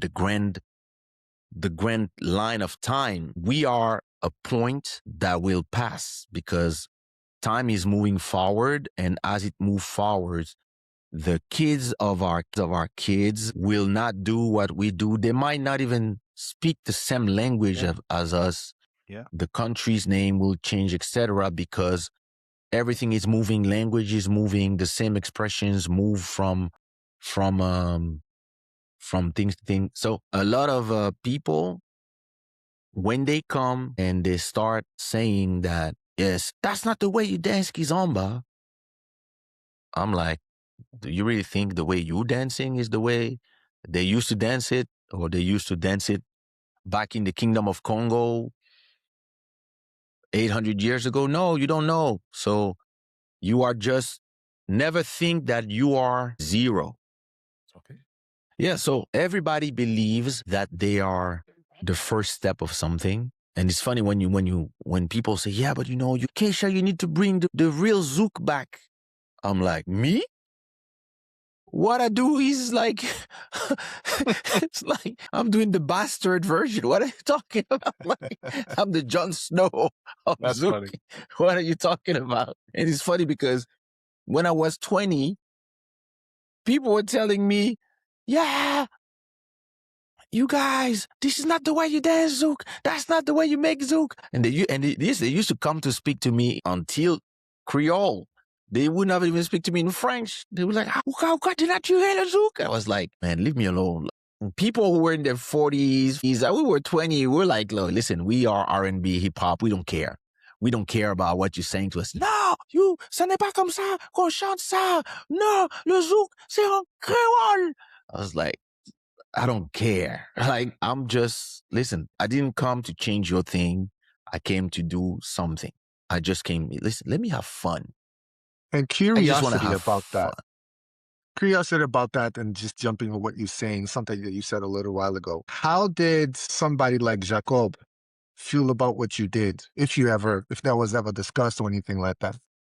It was actually the first time somebody asked them. It was live in a TV show in the West Indies around 99. It was me and Kassav doing an interview in the national TV. And they asked them, so how do you feel about this guy from Congo that just took your song, turned it into something else? And it's Jocelyn who replied, we love it. We love it because what we do ourselves is actually the crossroads of Begin, Konpa, a little bit of this guy used to play in jazz bands. Yeah. This one used to play in African bands. Oh, Jacob actually learned to play guitar in Senegal. And all our section of wind section, they're all black people, white people that used to play in, etc. So our music itself is actually a mixture of so many things. So the fact that the next generation takes it to and they make it their own is actually the point. I was about to cry that day on live TV. I was like, nobody can say shit to me anymore. Right, exactly. Once you have the blessing. The king arrived. Listen, the king arrived. I was like, I don't care. None of you have to say. I've had Jacob in 4 of my music videos. He would always come and he asked me to do a lot of things. Like, hey, can you do a beat for this? Or I'm working on this project. Anything you want. So I'm really lucky that I had a close relationship with Jacob, but also that every time I meet the other members, they really talk to me as a brother. And it's strange to me because of my African upbringing. I really revere them as, like in Africa, the uncles, the generation before you have like a utmost respect for them. But when they see you, they just talk to you as a fellow musician. And me, it's very strange to me when we talk and they have millions of stories of early when they were in their 20s and when they were like doing it, and you realize that you believe you're a trailblazer, but everybody in their 20s are trailblazing too. In reality, them two were against all the whatever they were doing when they were in their 20s, inventing Zouk was viewed by the people from Begin, was viewed by the people of Konpa, view of the people of traditional music as, what is this? They're using drum machines, so synthesizers, all of that. Yeah, exactly. They're like, what? Synthesizer? That's not real music. And so every generation has their tool that they use that everybody's saying that's not the real thing until the next generation. So this generation is AI. The generation before was auto-tune. The generation before was synthesizers. The generation before was digital workstations. Like, I remember when people were saying a photography that is taken by a digital camera is not a real photography. It has to be authentic for me to respect your photo. Me, I was like, bro, it goes on Instagram anyway. No, I make photos for National Geographic, bro. Bro, listen. One kid takes an iPhone 4, take the picture, put the filter. There was the filter on Instagram that everybody used. They put the filter for the public. Their photo is better than yours. My camera costs $20,000. The public doesn't care. Does not matter. Exactly. They don't care. All they know is that's what we like and that's what we're consuming. So I had this conversation with it was a few years ago before, with some Kizomba dancers that were first generation Kizomba festivals. And they were complaining about this new dance that was starting to show up like a year before, urban kids, and they were all complaining, these people, that's not the way to dance, it makes no sense, robot, that's not the real Kizomba. And then I was telling one of them, I was like, where are you from? He was like, I'm from Angola, proudly. Where's your wife from? She's from Morocco. Okay. At home, what do you guys speak? Spanish? Because we live in Alicante. I was like, okay. Do you have a baby? Yes. How does your baby look like? Mixed. That's it. End of the conversation. Why do you believe that your music going to Ukraine or to Russia or to hip hop kids, why do you believe is going to stay intact as it reaches other cultures? As Kizomba is expanding, why do you believe that it's going to stay the same moves when, listen, that's the story of art. Art is every artist that learns something changes it. Every DJ that learns to DJ will do something that nobody was doing before. Somebody started filtering. Somebody started putting echoes and doing things in the Afro house world that somebody just played Kizomba, was like, let me try it. Nice. And then maybe that's how you create a genre. Like, how do you want to invent something if you want everything to stay static? That's Latin for you. And what do we call Latin? We call it a dead language because it doesn't change anymore. Art is alive. Because it's alive, it's going to change every time somebody new that already, listen, if you have somebody that has no background in dancing and you teach them the moves, the steps, they will dance it the way you intended. But once they know how to dance it, they might add some stuff. Now, if you take somebody who used to dance hip hop, or used to dance polka, or used to dance Congolese music, nombolo, and you have them learn Kizomba, they will, once they understand your steps, whatever they learned before is going to mix in there. That's the way language works. That's the way swag now means you cool, and back in the days, it means secretly we gay. Like, it's part of the being alive as a culture. Yes, but listen, let them be. The same way I was happy that people let me be when I created my music. I let the people who are 20, who are doing something different. In France, we have this thing, there's this battle between the Zouk and the pop urbain, it takes a lot from Zouk, but it's more urban. And the Zouk artists are saying the same thing. That's not the real Zouk. And I tell them, yo, what you do is not the real Zouk either. What are you talking about? Zouk from 2003 has nothing to do with Kassav Zouk. Just the rhythm has nothing to do. Like, the original Zouk is like, it's got nothing to do with, look, has nothing to do. What you're doing is a declination of a declination of a declination of Zouk love, which was already a variation of Zouk. But every time you are at the top, you kind of forgot that you took it from somewhere.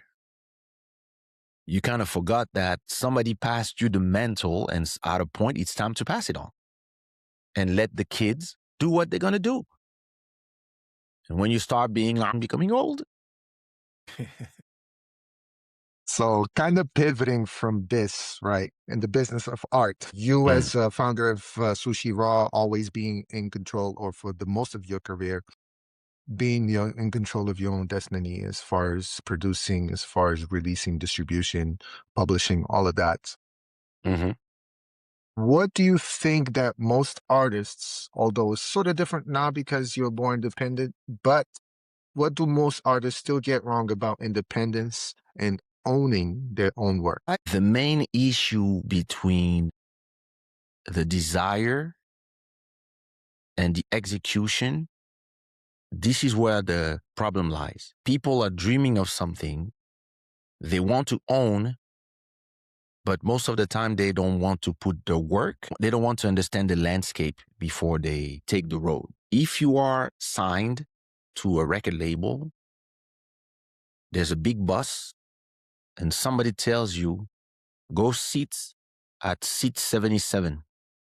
You enter and you go sit and somebody will drive you to the destination. When you are independent, there's no bus. There's you, there's the road, and there's your objectives. There's no car, there's nothing. It's just you, your bag, and okay, where you want to go? I want to go at the top of that mountain there. All right. You have to understand the topography.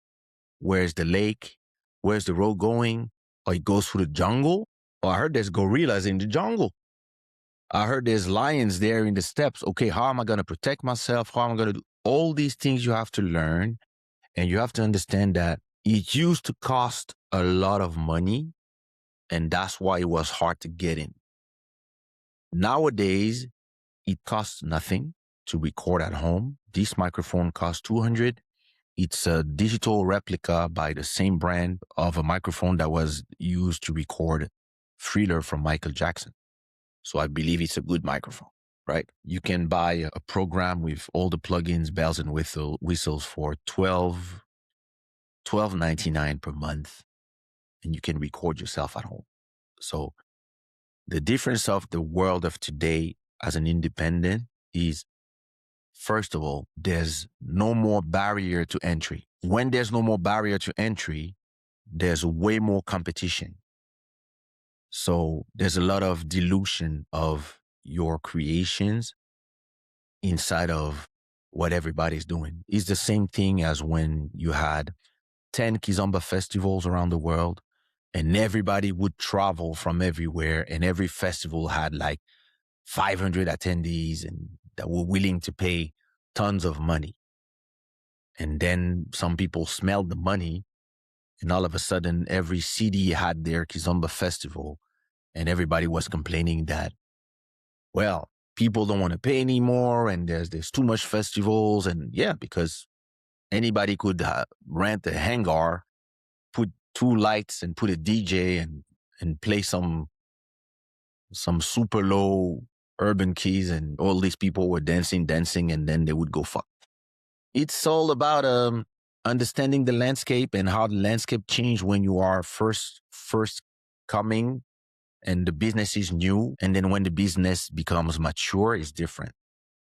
The second thing that is a big difference is the costs and the revenue. Back in the days, it would cost you, I would say, $15,000 to be able to make an album. Studio time, engineer, mix engineer, mastering, photo sessions, music video, creation of the product. Because back in the days, you had to buy the paper, and then the piece of plastic that was in there. And every time you would create one, it would cost you €2. If you wanted to sell 1,000, first you need to upfront put 2,000 to create your 1,000 objects. And then you would have to do some promos on the radio so that the customers would know that there's a project that they want to buy. And then they would have to go out of their house, go to Fnac or Tower Records or Virgin Megastore and buy your object. And that's when you would get 10. And if you had a successful project and you would sell 1,000 copies, you would get 10,000. You would sell 10,000 copies, you would get 100,000. You would sell 100,000 copies, you would get 1,000,000. But to be able to print the 100 copies, you needed 200,000 to pay the factory. Nowadays, the big difference is it costs nothing to make and it costs nothing to distribute, but it also earns less because there's so much music outside and anybody has access to the music. So the market is huge now. It's not local markets. You just play music everywhere. But at the same time, to make 3,000, back in the days, to make 3,000, you only had to sell 300 CDs. So if you had like a small independent project, you would try to spend only 2,000 in a small studio. And if you sold 500 copies, you were good. Nowadays, to make 3,000, you need 1,000,000 streams. And that's where a lot of people, they get lost in the thing because they continue to believe that we are in the old market and that with one song, they're going to make it. When it's harder and harder, when you have, I believe every week, you have 1,000,000 songs that are out between all genres, right? Of course. But there's a rain of AI music coming out of everywhere. And it's at the same time reviving old genres, which is great. But at the same time, listen, you want to do Kizomba songs, it takes you 20 seconds now. Yeah. And the worst part, it sounds good. Yep. And the public doesn't care. So now all the DJs now, they're like, I'm going to play my own songs in the festivals. Why would I play your song? Like, let me go play my own songs because now I can make my songs. So now if a DJ wants to play a certain type of music, they're going to have AI create what they want to play for what they want to create. So it's harder and harder to make your own with one song, unless you have a hit record or a song like Something Going On, or unless you have one of those bangers, a TikTok banger, it's very hard to create your name because most of the time, unless you're lucky, you're not going to make it with one song. You need to create catalogs. And another thing that is different today is back in the days, all you had to also do was play on the right TV channel. And same thing, those places were gatekeep.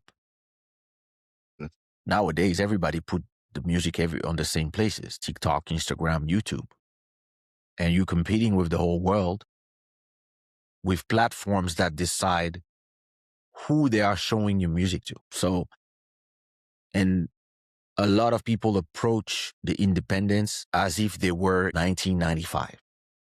Yes. They don't understand that in 2026, listen, give them 5 years and you're going to have Kizomba teachers. Things are going fast. You can create people that dance. You can create videos. Listen, man, I'm testing making music videos with AI and I'm shocked at how easy it is. I just create a whole deep house project. Stuff that I always wanted to do because I started with house music, but now I can do my own deep house project and I have singers that I generate sing the songs because whenever I tell a Kizomba person, hey, I'm doing a deep house project, you want to sing on it? On house? No, I don't know. Like, people are scared to try stuff when I love to try stuff.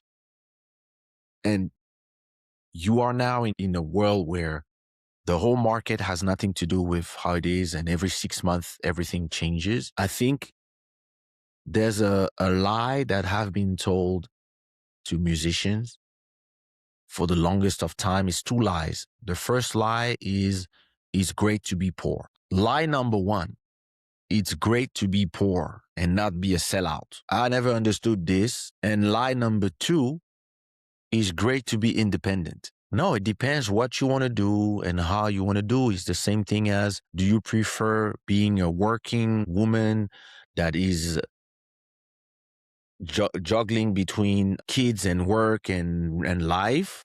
Or do you want to be a wife that take cares of home and the kids while your man works? Depending on your culture, depending on what your setup at home, it's up to you to decide, not your friends. And some people are not made to be independent because they don't know how to read the market. They don't know how to put in the work. Like, I've seen artists have success in my label, and then soon as they go independent, nothing. I've seen it so many times, and every time I'm like, but I showed you everything. Like, all you had to do is do what we did the last 10 years. And then you realize that, no, listen, you have deadlines, you have other responsibilities. When it's yours, it's your money. When you, listen, if somebody invests 10,000 on you and you do shit, they lose money. If you invest your money and you lose it, you are the one who cannot pay your rent. That's the independence. You take all the risks. You take all the rewards. When I decided to go independent, I didn't go from signed to independent. I took the steps. I did 2 albums with Sony Music and their affiliated labels. Then I did 10 years at Section Zouk, doing 50-50 with a partner when the deal was the master belonged to me, but we shared them 50-50 except the internet. And at the same time, at that time, nobody cared about the internet because on the internet, you would sell 100, but you would make 300,000 from CDs. So he was like, yeah, I don't care about your internet. Yeah, sign here. Yeah, I knew in 2020, that's when I win. So I see very far ahead. When I arrived to 2006-7, I went back to Sony Music and I bought my catalog. I bought my first 2 albums. And then I had everything under one roof. And then when I left, I stopped working with Section Zouk. I took all my masters with me. So I've been an independent a long time, but there was strategies, but there's been millions of mistakes. And there's been millions of time when you like, oh my God, if I had, listen, when I was signed to Sony, album comes out, they tell you come to the office at 10 a.m. You come, all the journalists are there, and everybody's asking you a bunch of questions. And then the next week you have a lot of articles about you, and you have a PR person, and you have this, and you have people that are taking care of the promo. If we have to pay a radio, we have to corrupt somebody. They have like everything is done for you. When you by yourself, it's you and Facebook. And to me, it's exciting.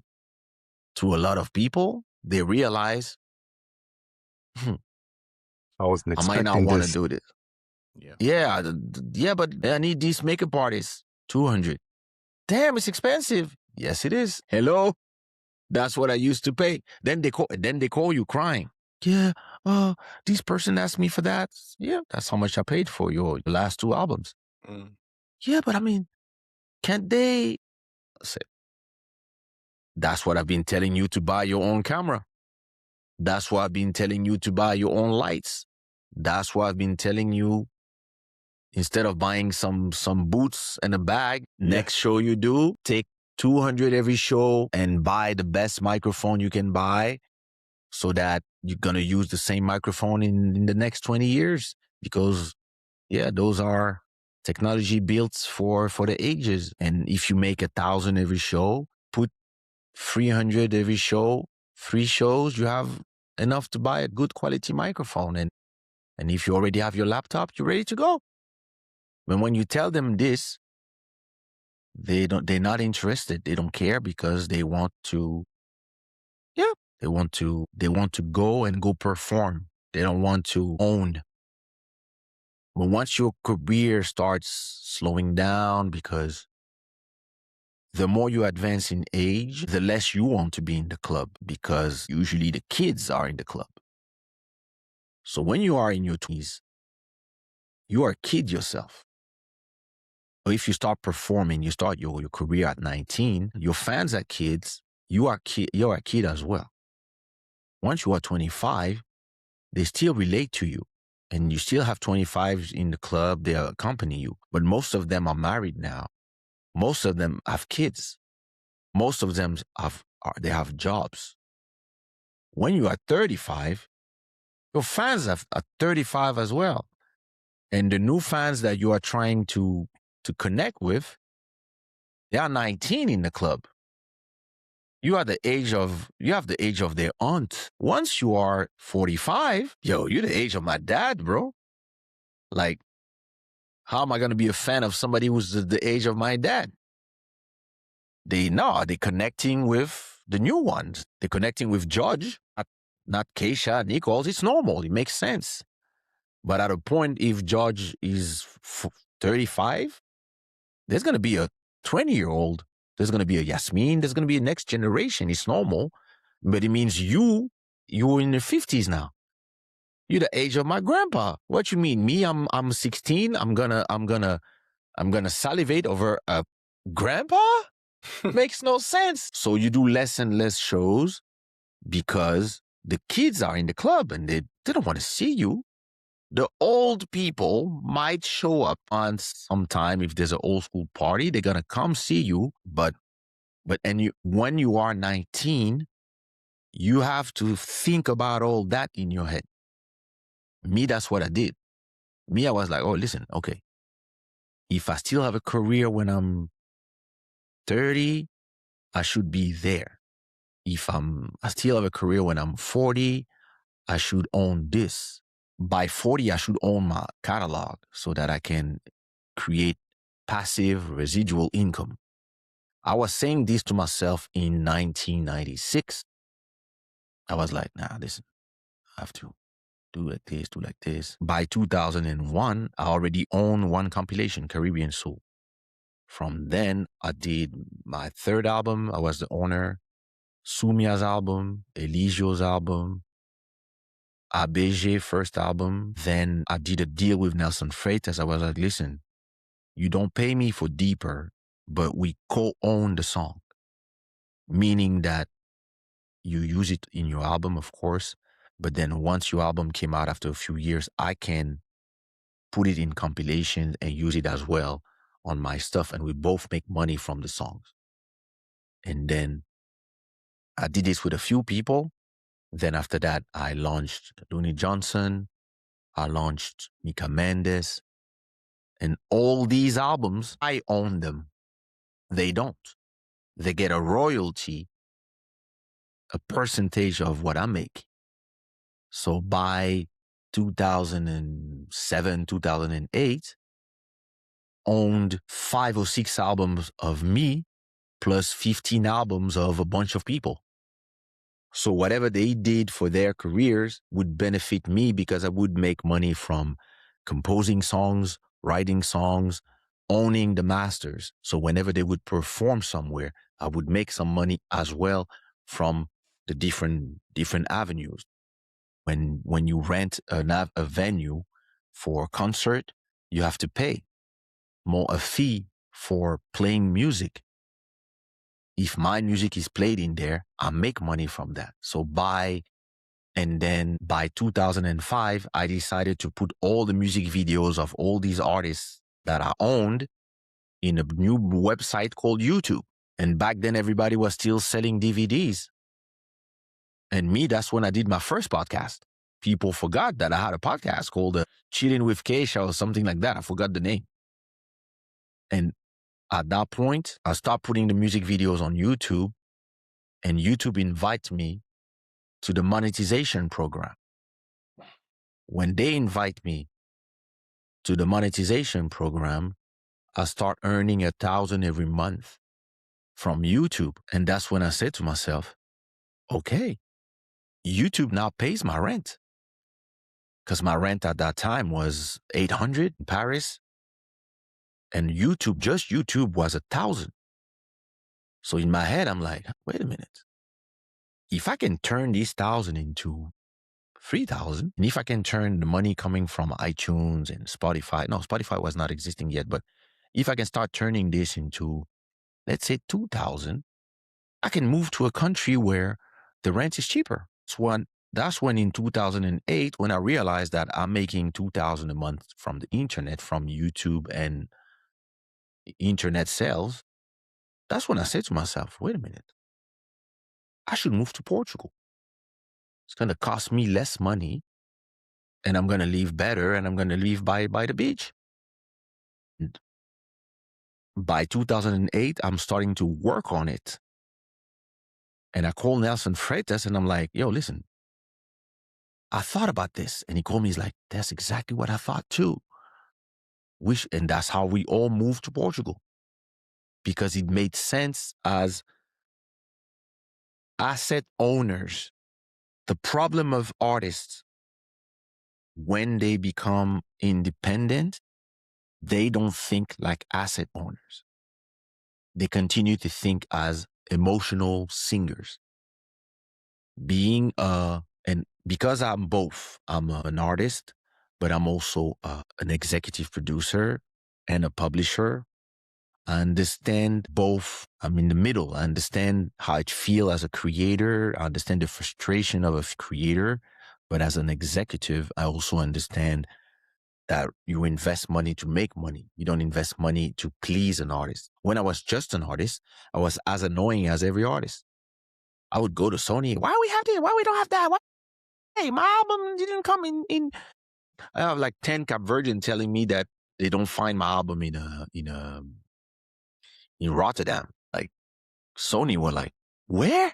Rotterdam? What do you want to do in Rotterdam? Like, no, I have this store called this, that, in like for the Cap Verdean community. They need my album. You have to give.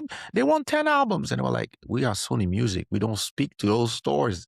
Like, what are you talking about? I was like, I want my album everywhere. And I'm like, damn, this guy is a pain in the ass. So what I would do, I would take the albums myself in the stock, and I would send them myself to the stores because I really wanted everybody to have my music. But most artists, they actually realize when they become independent that they don't want to deal with all that stock, promotion, receiving money, selling, spending. Money's not coming back. You spend 2,000, 3,000 on a music video. You look at your sales, 20 euros. Lord, when am I going to make my money? We need a few million streams, my friend. Million streams? Why? I don't understand. And then, yeah, maybe by the time you become independent, maybe you're in your 40s already. So your fans are not going to the clubs anymore. So you cannot spend and make money from the shows anymore like back in the days. Me, when I started being independent, I was signing other artists.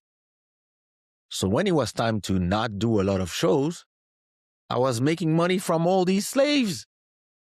So it's a different mentality when you understand and you are a businessman. And listen, I've been my mom put me in economy at the university. So my brain functions in a different way. I see assets. I see songs as, when I'm in the studio, I see songs as my beautiful creations. Once they are out in the market, I see them as money generating assets.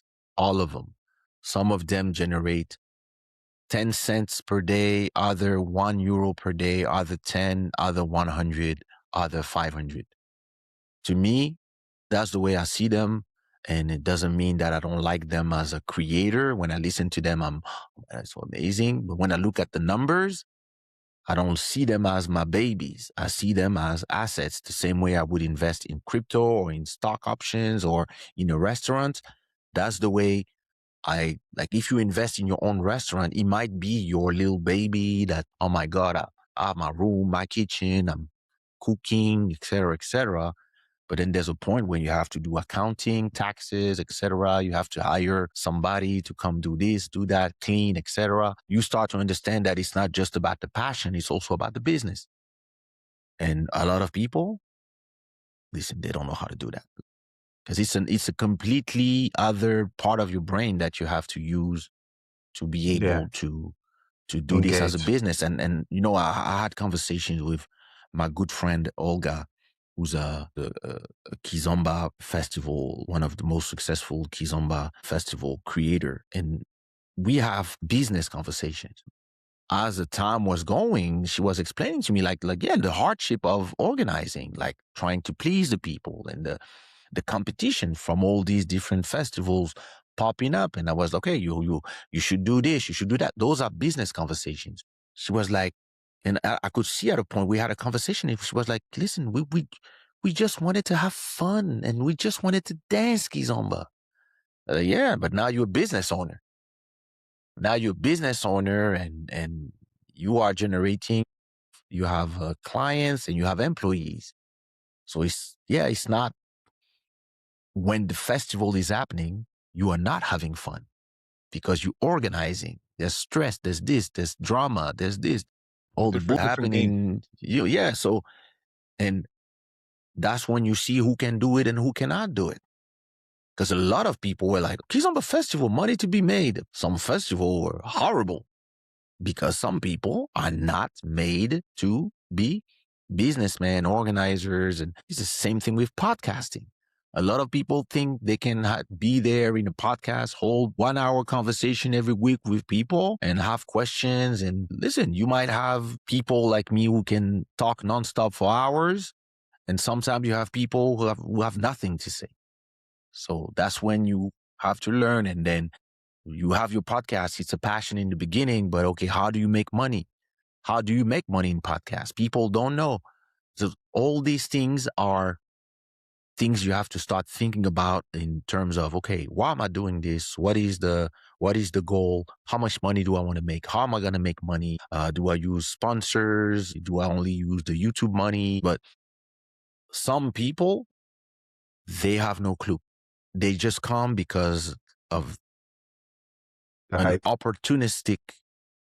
Yeah, there's the hype, and then they will disappear. This is why I'm not scared about AI.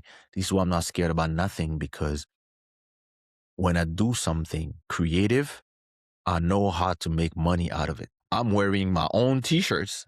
Filthy Rich Club. I'm promoting all the time. Like, do you see what I mean? I'm like, I'm going to podcast. Okay, I have to do this. I have to do that. I have to.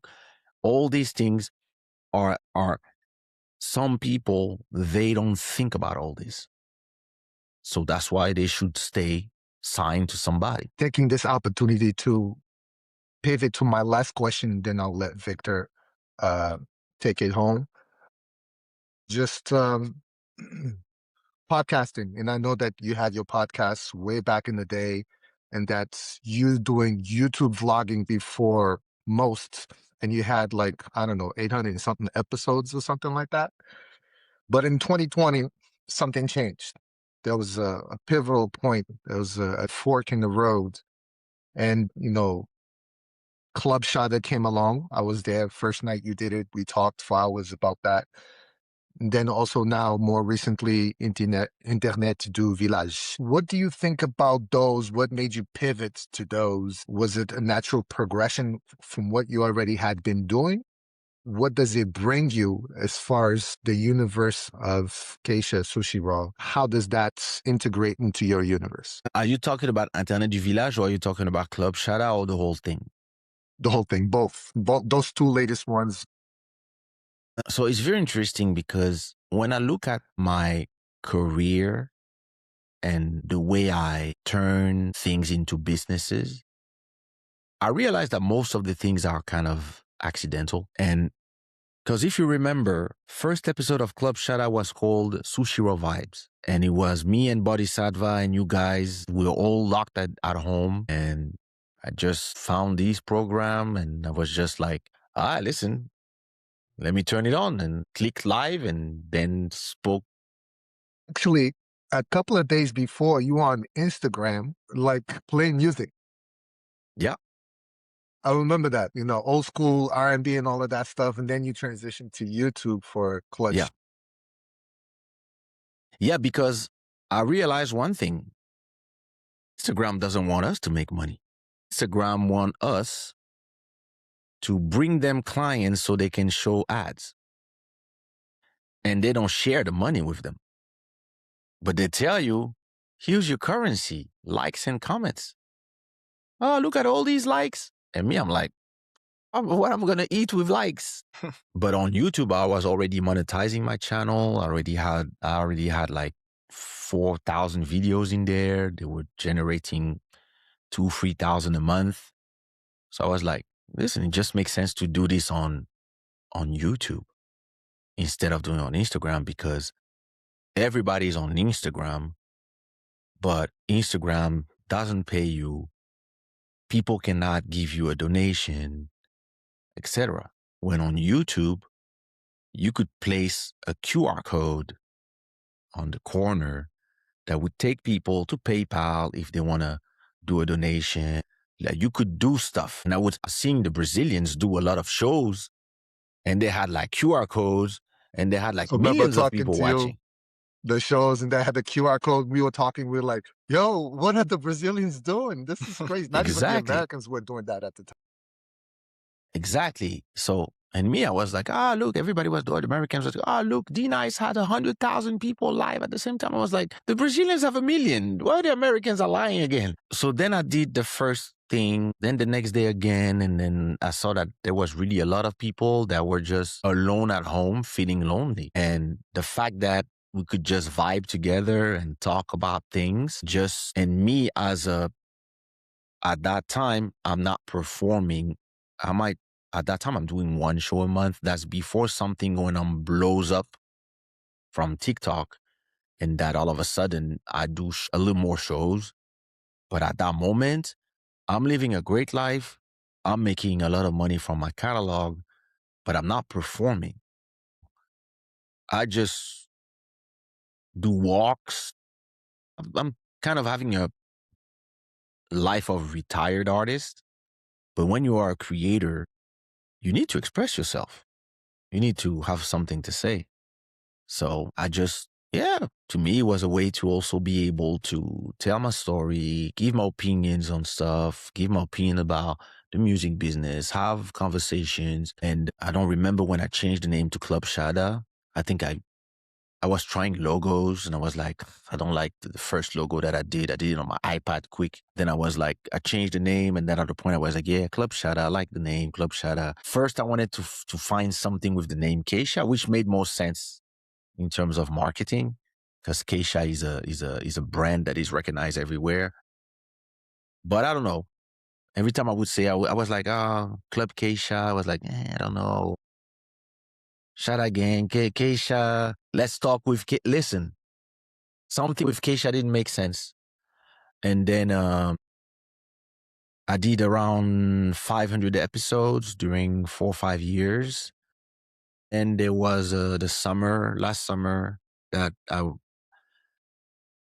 think I wouldn't say that it went through its course, but that's when I did my first live on TikTok. And I saw the difference in terms of engagement. When you live on TikTok, like on YouTube, you might have 1,000 people total watching you. On TikTok, you can have 20,000 people. And the engagement is crazy. And the way the algorithm works is the discoverability on live is really crazy on Instagram rather than on YouTube, which will more show you stuff that is pre-recorded. When I did so in Club Shada, we used to have fun. Whenever a guest would come and the internet would start freezing on them, we would laugh like, oh, you have the internet of the village. That's how this was it. Oh, it seems in the village the internet is not good. That was the Teddy fun Riley thing. too. Yeah, that's when we starting saying Internet du village. When we had French guests, we were like, Internet du village. And then when I went to Instagram, I did my first show without naming it. Then again, and then a bunch of the YouTube people that most of my listeners, they speak both languages. Most of them, they speak English and French, or English and Portuguese, but a lot of them speak English and French. But a lot of the French people were telling me, yeah, listen, when you do Club Shada, we don't understand something. And then when I did the first Internet du Village, without naming it, a lot of people were engaged just because they could understand what I was saying. And then I think my cousin was there who used to come all the time at Club Shada, and he showed up. The internet went bad. I said, and I was like, oh, that's the name. That's the name of the show. So then I started doing everything, finding a logo, doing all the things I do because I have graphic design background. So I created the whole thing, and then I used the tools that I learned, everything I learned in doing Club Shada. I just turned it into a TikTok show, and I was like, okay, how do I have the same quality using a professional camera, but to use on TikTok on vertical? And then the tools were not ready, but I was getting ready for today where the tools are ready. It's like the new version of Ecamm has vertical video now, but it's been like 3 weeks. But me, I was doing vertical way before. We were just hacking the system. And Club Shada and Internet du Village, and I would say I didn't abandon Club Shada. It's just that it's hard to do both. Like to do when I was during the COVID, I was able to record 3 episodes a week because we had nothing else to do. Nowadays, something going on is bringing shows. So a lot of times I travel in the weekends. So when I'm back on Sundays, I don't really have the courage to record in English. And it's interesting. Like after recording in English, it's kind of hard to me to switch back and forth between English and French. I don't know why. I have to find the right, how I want to pivot Club Shada to be exactly something, maybe more about interviewing English speakers, having conversation like the one we have. And I really want to make Club Shada more something like this, when I just tell people, hey, listen, this day, let's have a conversation and let's just talk about these subjects. Because Club Shada is way more organized, where I would choose 2 or 3 subjects and then I freestyle for an hour. Where Internet du Village is more, I turn it on and whoever's there dictates how it's going to be. Where the conversation goes. Yeah, so it's completely different, and I actually like it more. And what it brought to me is very interesting. Is I was starting to be frustrated with the idea that it's not that I'm looking for recognition for what I did, but I realized that people don't realize everything I do, because me being a very successful singer overshadows everything else that I do. Nobody knows that I did a NFT collections that sold $100,000 in 38 minutes. Nobody talks about it. Nobody knows that as we speak right now, as in Portugal, I'm the 2nd most streamed artist in the whole country. Nobody talks about this. When it comes to Congolese artists, it's the same thing. I'm the Congolese artists born in Kinshasa that are not doing rap and stuff, that are not French. I mean, it's hard to put me in but whenever you put me in any position, I'm always like number 1, number 2, number 3. In terms of Konpa artists with something on, I'm number 1. Kizomba artists, I'm number 1. Like, you can even take artists that are filling stadiums. They stream less than me, but nobody is having the conversation. And it's very interesting that when you are a scientist who likes to be in his cave creating, you don't really care about that, because it's not about your ego. But at a point, you're like, wait a minute, where's my prize? Where's the conversation about me? Or wait a minute, why is the conversation happening without me? I need to do podcasts. I need to go out there and do some PR, talk to, but wait a minute. Why are they talking about this guy who made 30 million streams as if he's the best thing since the invention of bread, when I have 150 million streams? What's going on? Wow. Why are we celebrating this guy who has 500,000 listeners a month when I have 1,000,005? Wait a minute. Why am I doing wrong? And that's when the fact, and the fact that I come and sit and talk, it gave to people a better sense of who I am, what I do, and even the way my brain functions brought a lot of respect from industry people, from artists.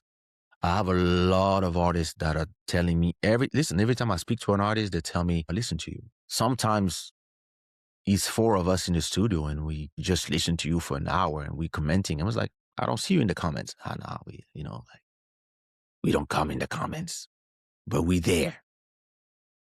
Sometimes you just, last time you said this about something, yo, man, it changed my whole way of thinking about what I was like. You were there. And so now people are seeing me a little bit like a mentor now.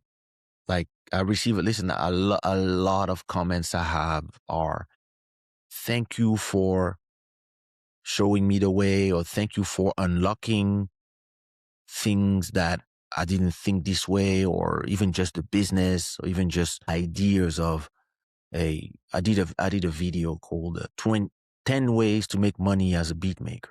And I'm going to have the next one, which is 10 ways to make money as a DJ, or 10 ways to make money as a podcaster. And sometimes somebody looks at that and they realize that I never thought about the 9 other ways. And all this puts me in a way where I like to be, where people are now seeing me more than an artist, as somebody that's a little bit over the old field, which is who I am. I'm not a football player. I'm a stadium owner. When you are a stadium owner, your conversation has nothing to do with the other soccer players. These people are trying to score goals. You are selling tickets and hot dogs and Coca-Colas and you don't have the same thing. And when in your head, when I was 16, that's exactly what I wanted to do. I was never, my end goal is to be famous. I don't care about fame. My end goal is, okay, I'm on the field, I'm scoring, okay, we winning games at that school, but the money I'm using, I want to buy the team. Once I buy the team, I want to buy a stadium for the team. Once I buy the stadium, it doesn't matter if I play or if I don't play. As long as there's a game, I sell tickets. If I sell tickets and I have the football field, the stadium, if the subway station is here, if I build a shopping center between the subway and the stadium, I make money from the shopping center. I make money from all the Zara stores, the McDonald's, and etc., and from the stadium. Once I make enough money from all this, I can buy other teams and other stadiums and build other shopping centers. Once I have 10 teams and 10 stadiums and 10 shopping centers, I'm FIFA. I can organize tournaments. Well, I need a TV to play these tournaments. I can buy my TV. That's the way I think. I never, once I'm here, people don't understand. When I did Bounce Baby, to me, even if it's not the peak as my career as an artist, because after Bounce Baby, I had Telephone, I had One Love, I had Question My Heart, then I had Deeper, Rebound Sheet, Close Your Eyes, then I had Diamonds, Something Going On. My career as an artist kept rising and rising, but me as a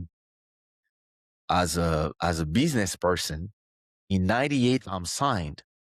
In 2003, I'm independent. In 2004, I own the albums of 4 different artists. I'm signing people in 2004. I'm a record company exec. When people are singing One Love, make way more money as a record company exec than shows and my own music. People don't understand that. By the time we are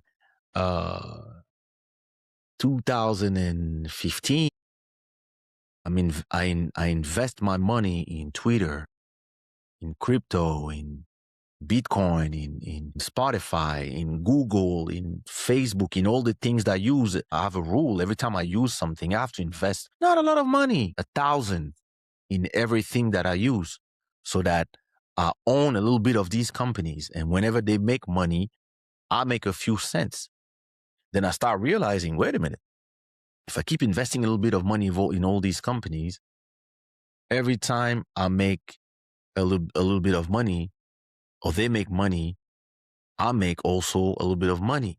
And when I'm working on the success of my platforms, I start becoming like a multi-channel creator.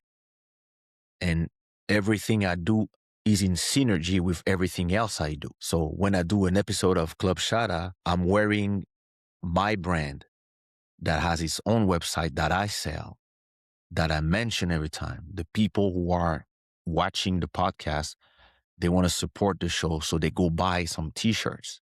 I make money.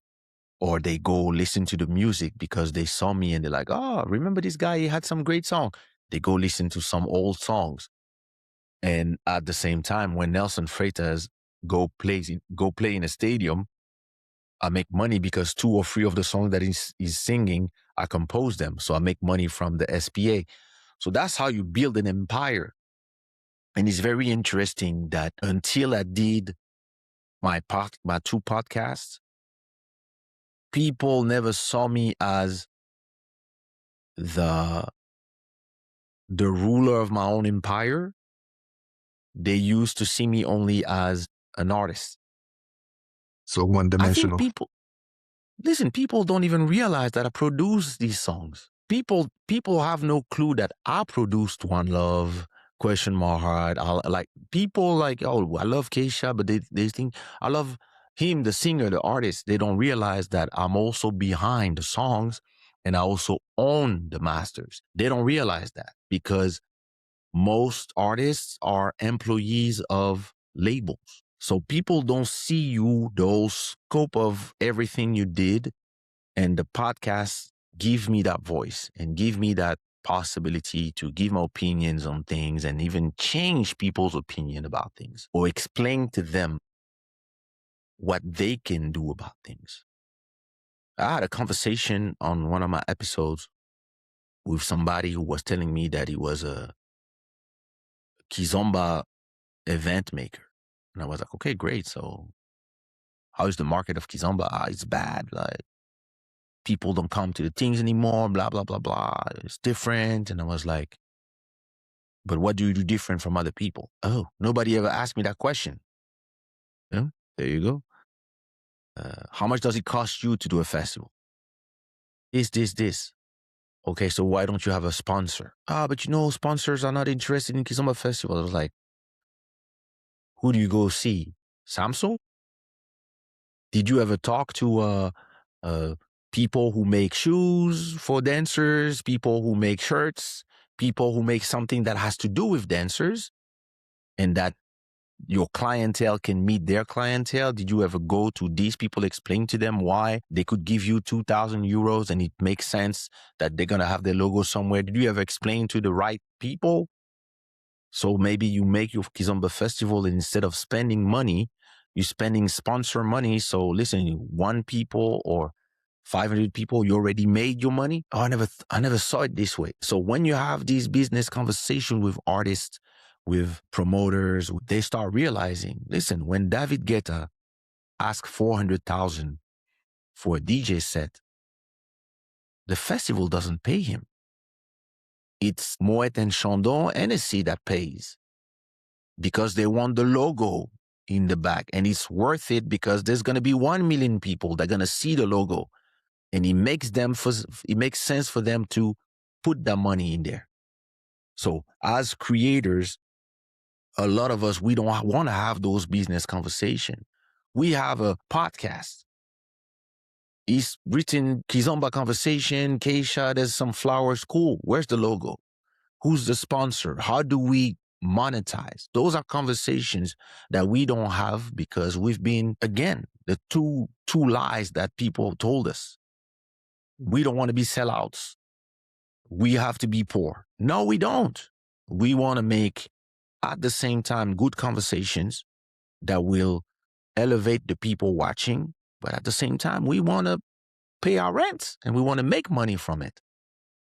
We want to So I'm in a different position because I already make a lot of money from my other avenues. So I can go 2,000 episodes before thinking about all these things. But don't think that I'm not thinking about, okay, how do I monetize this? The way I monetize right now is I'm gonna do 3 hours of live and I'm gonna chop it into 10 videos. And I monetize the videos from the YouTube ads, right? But I have a few episodes where I'm gonna have a brand that's gonna be like, okay, listen, I want to rent this all week. How much does it cost? And I just want my logo here. And in the beginning of the episode, in the end of the episode, you said brought to you by, and every clip that you're going to do, I just want my little logo somewhere before you start talking. And that's when you have to start thinking as an ad seller, right? You have, we, in French, we say régie. I don't know how you say in English. You have a team that sell the ads that can explain to, all right, listen, when this guy is live or when this podcast is there, there's that much people. That's the data, that's the Instagram viewership, that's the TikTok clips viewership, that's the YouTube viewership. In total, we have these people speaking those languages in those areas. So we believe that, listen, you have a product, you have these products for people that do tattoos to heal the tattoos. Well, this is the podcast about tattoo artists. And if you have like 1,005 for 5 episodes, that would be great. Boom, money made. And those conversations, for some reason, people are scared of those conversations. And I'm not. So, well, Kaysha, we can definitely hear that you're not. But no, listen, man, lots of information there, and too much. No, but thank you, because especially people listening or watching who don't have your mindset. You're teaching them something new. You're educating them, and hopefully helping them as well. So I really appreciate that, and especially for those people. And obviously, I'm learning from you as well. Though seriously, yeah, obviously, as you said yourself, you can talk, but at the end of the day, it's information, and it's good information. It's what we want to hear as well. So thank you for that. So, listen, man, you are officially now the longest guest we've had. Okay, on the episode. Yesterday, So I did want to finish 4 up hours. Just a couple of questions that we got left here. I want to ask you, Kaysha. I mean, you've talked about it already a little bit, but just in a nutshell, yeah, because obviously it's Kizomba conversation. So, what do you love about Kizomba, basically? What is it that you love about Kizomba? I love the sound because it's a sound that is constantly evolving. I love that. When I used to come from Paris, even if Zouk evolves, there was a point where the people really wanted to keep it a certain 2003 sound. People didn't want to shy away from that sound. And when I used to come to Portugal, every time I would come, there would be a new trend.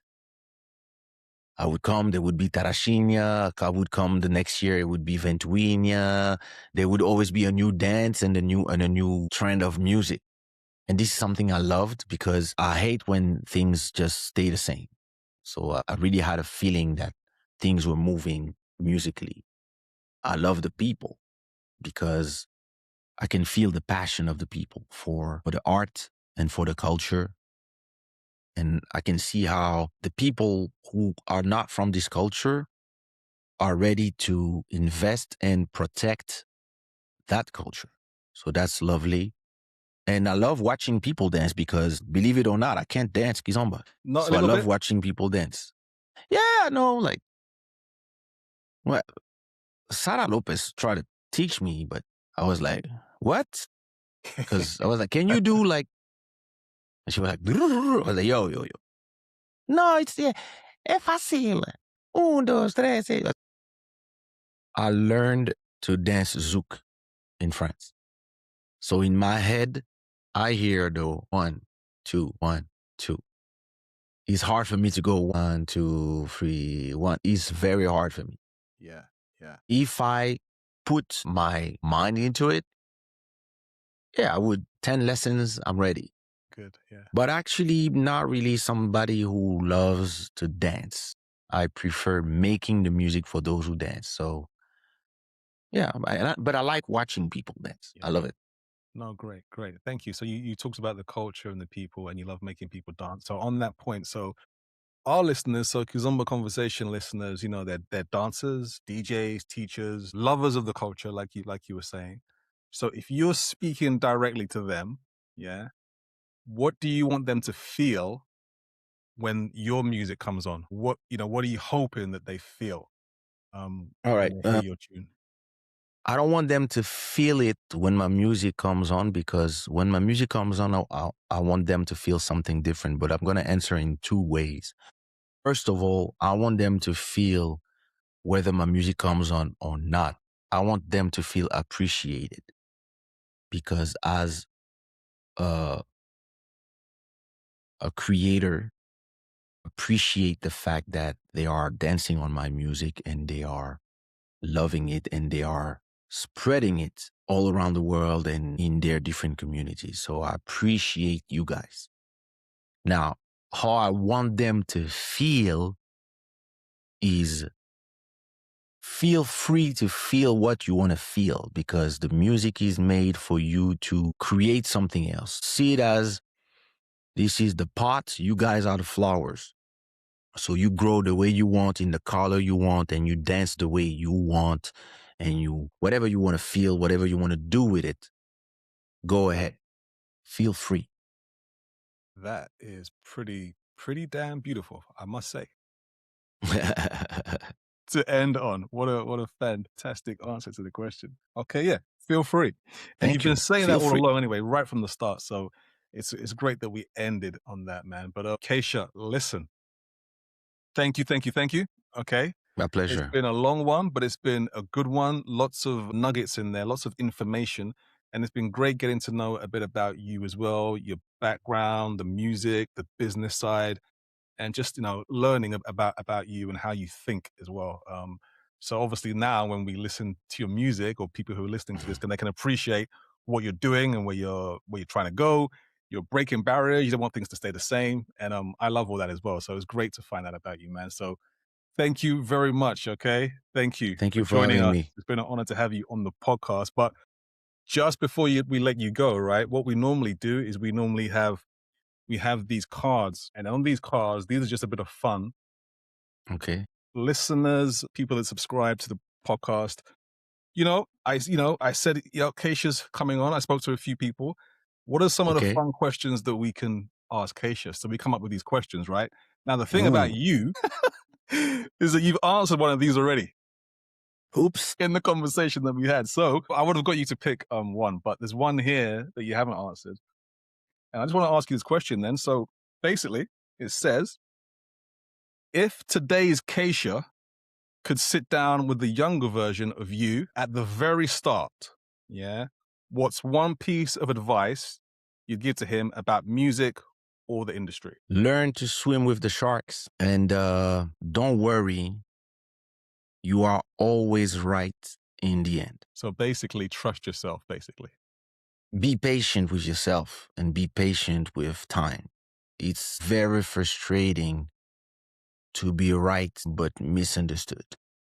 It's very frustrating when the same people who were telling you you are not right now come and explain to you, like, you see, after C, there's D, and then there's E. And you're like, really? And only time sometimes. We have a saying in Portugal that says, só o tempo traz verdade.